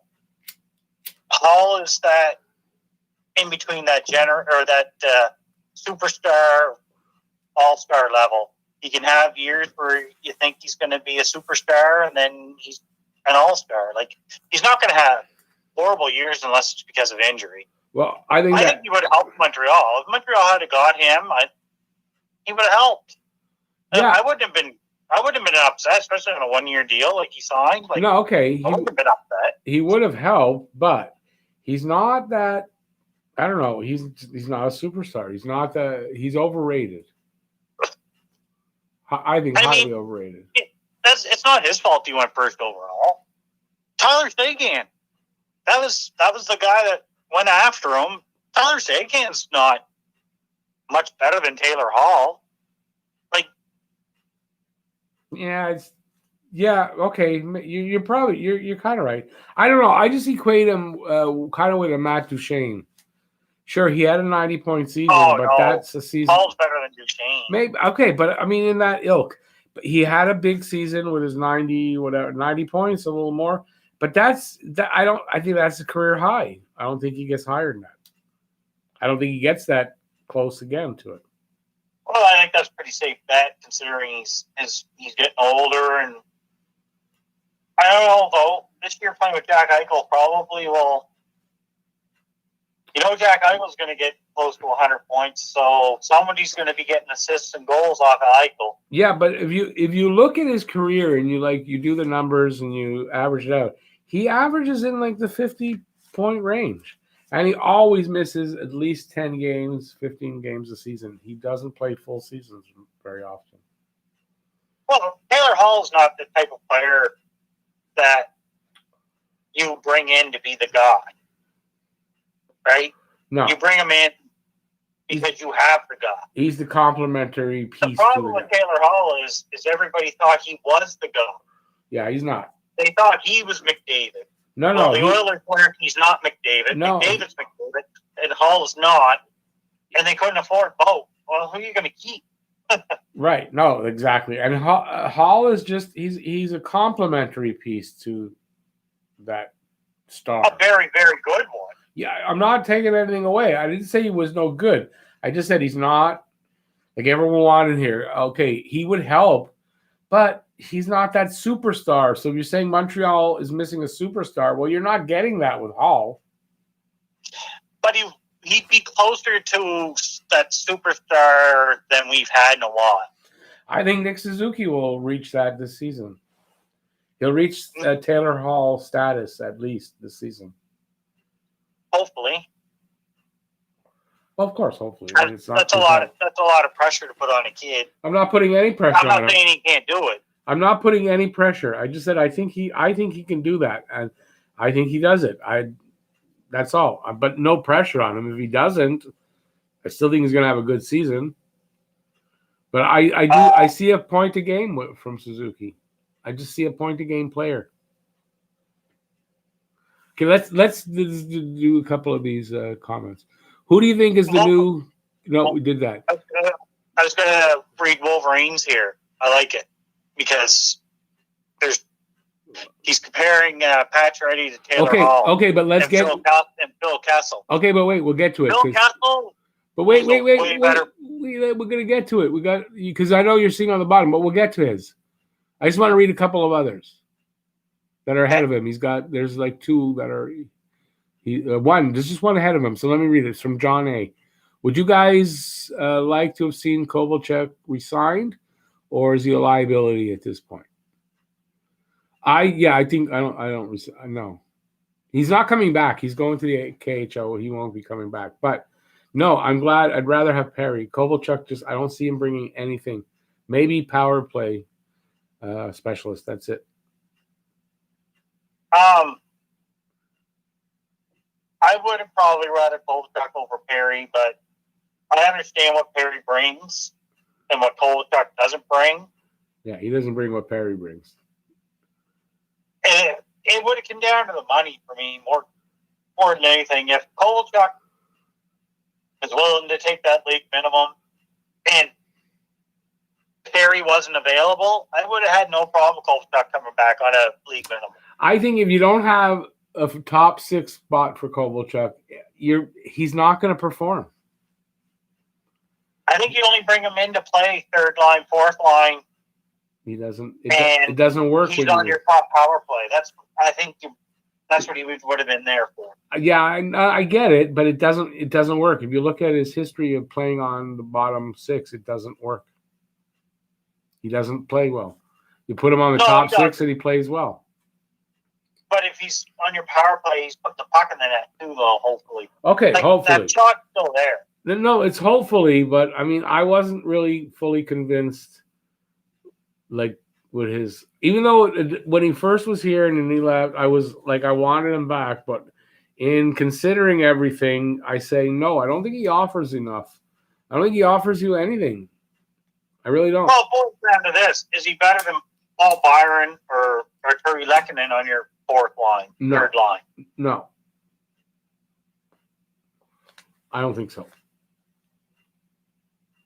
I really don't. I don't think in the bottom six, Kovalchuk fits in on any team. He doesn't fit. He's not a bottom six guy. That's his big problem. Where Corey Perry was a top guy, he's accepted the fact that he's no longer, and he still plays well on the third and fourth line where Kovalchuk doesn't. So that's what I got to say. Okay, let's go. I don't disagree. Awkward pause. No. Okay, I don't disagree. I no, agree. yeah, Don't like say anything, I agree. no, that's cool. I mean, because that's how it is. I don't see how I don't see it any other way. Okay, now Wolverine's comment. You can compare. You can also compare the Pacioretty and Taylor Hall stuff to the Phil Kessel on the Leafs. Go ahead, because you wanted to talk about it. Go ahead, my friend. Phil Kessel is way better hockey player than both those guys. Yeah, like when he was younger, yes. Especially offensively. I don't think so anymore, but I think you're right. I think look at the numbers he's put up. There's no doubt he was a good offensive player. I just never liked Kessel, but it doesn't mean he wasn't a good player. I like Kessel because he was an oddball. He's an oddball guy. Yeah, he is. He is. That's true. He gets a lot of flack because he doesn't conform to what people want him to be. That's true. He's him. No, that's true. That's one thing. I've always liked him. It's why he didn't work out in Toronto. They wanted him to be someone he's not. He's not your go-to guy. Again, but he's not.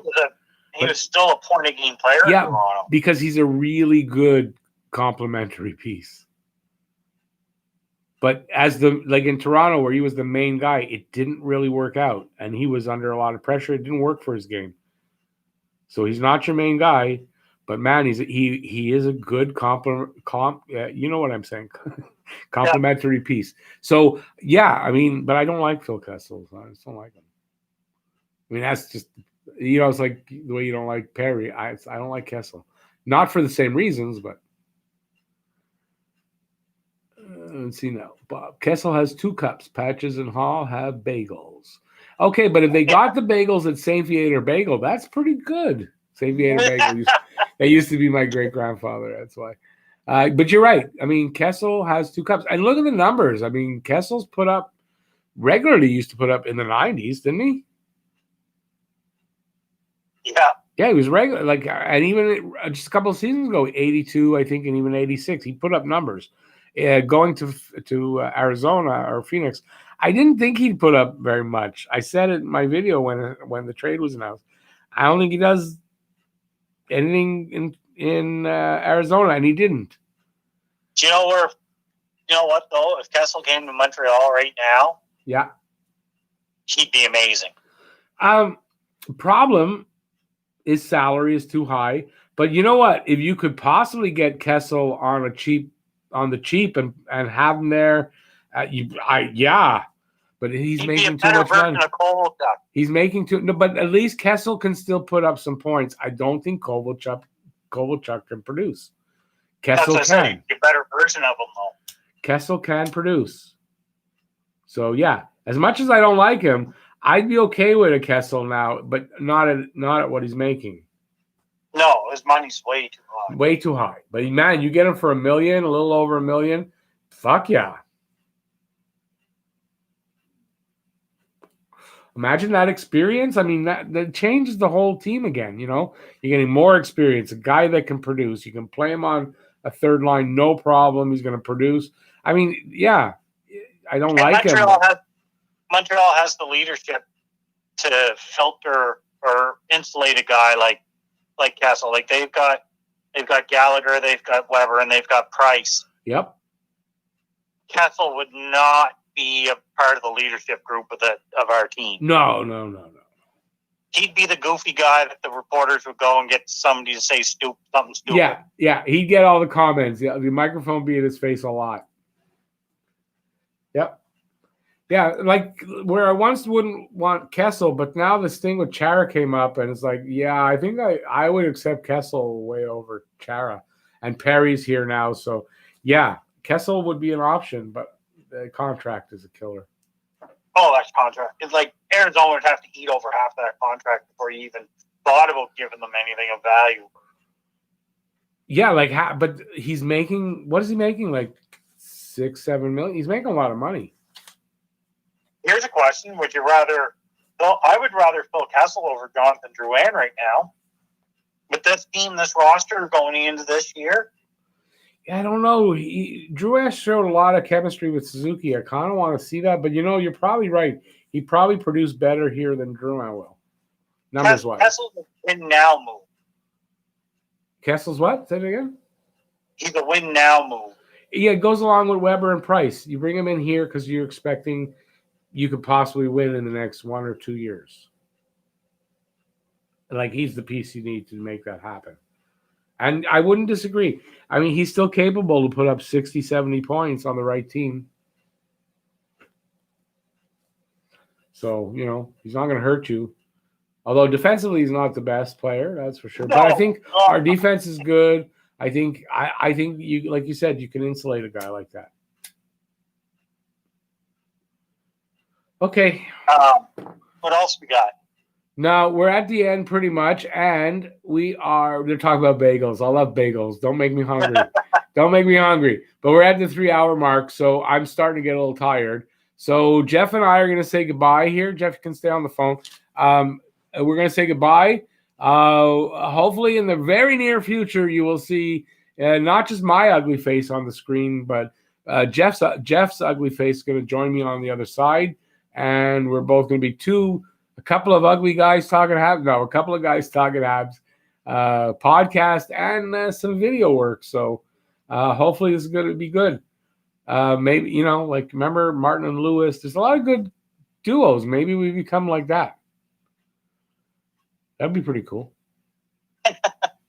Okay. How many people we got in here right now? No, there's 8 people. There's been 8 pretty steady for a little while. It's just that we hit the thing. I'm getting tired. It's 3 a.m. No, it's not. It's 3 hours. It's 2 a.m. And I think it's time to say goodnight. I want to thank everybody. If anybody's watching on a replay and they were here earlier, thank you for being here. The 8 people in the room, Jeff is one of them. Thank you for being here. Really appreciate that. We rang the new year in together, and we're going to have a lot of really good live streams coming up, and hopefully some really good videos coming up that you find them good, as long as I can figure out how to do it. Now, I got to come up with good ideas, but with the hockey, it kind of makes itself, so stuff happens. And so thank you, everybody. Enjoy the bagels, because you're talking about bagels. And, thanks for being here. I really appreciate everything. You guys are really well appreciated. Like, you don't know. I'm really happy that this community is starting to get built. You guys are starting to talk to each other and get to know each other. And we're all a big community, and it makes me really happy. So thanks for that. And I will see you next live stream, next video. So peace out, y'all. And from me and Jeff, have a great night. Have a great year. The best to all you and your families from Talking Habs, Rick and Jeff. Bye, everybody. Have a good night.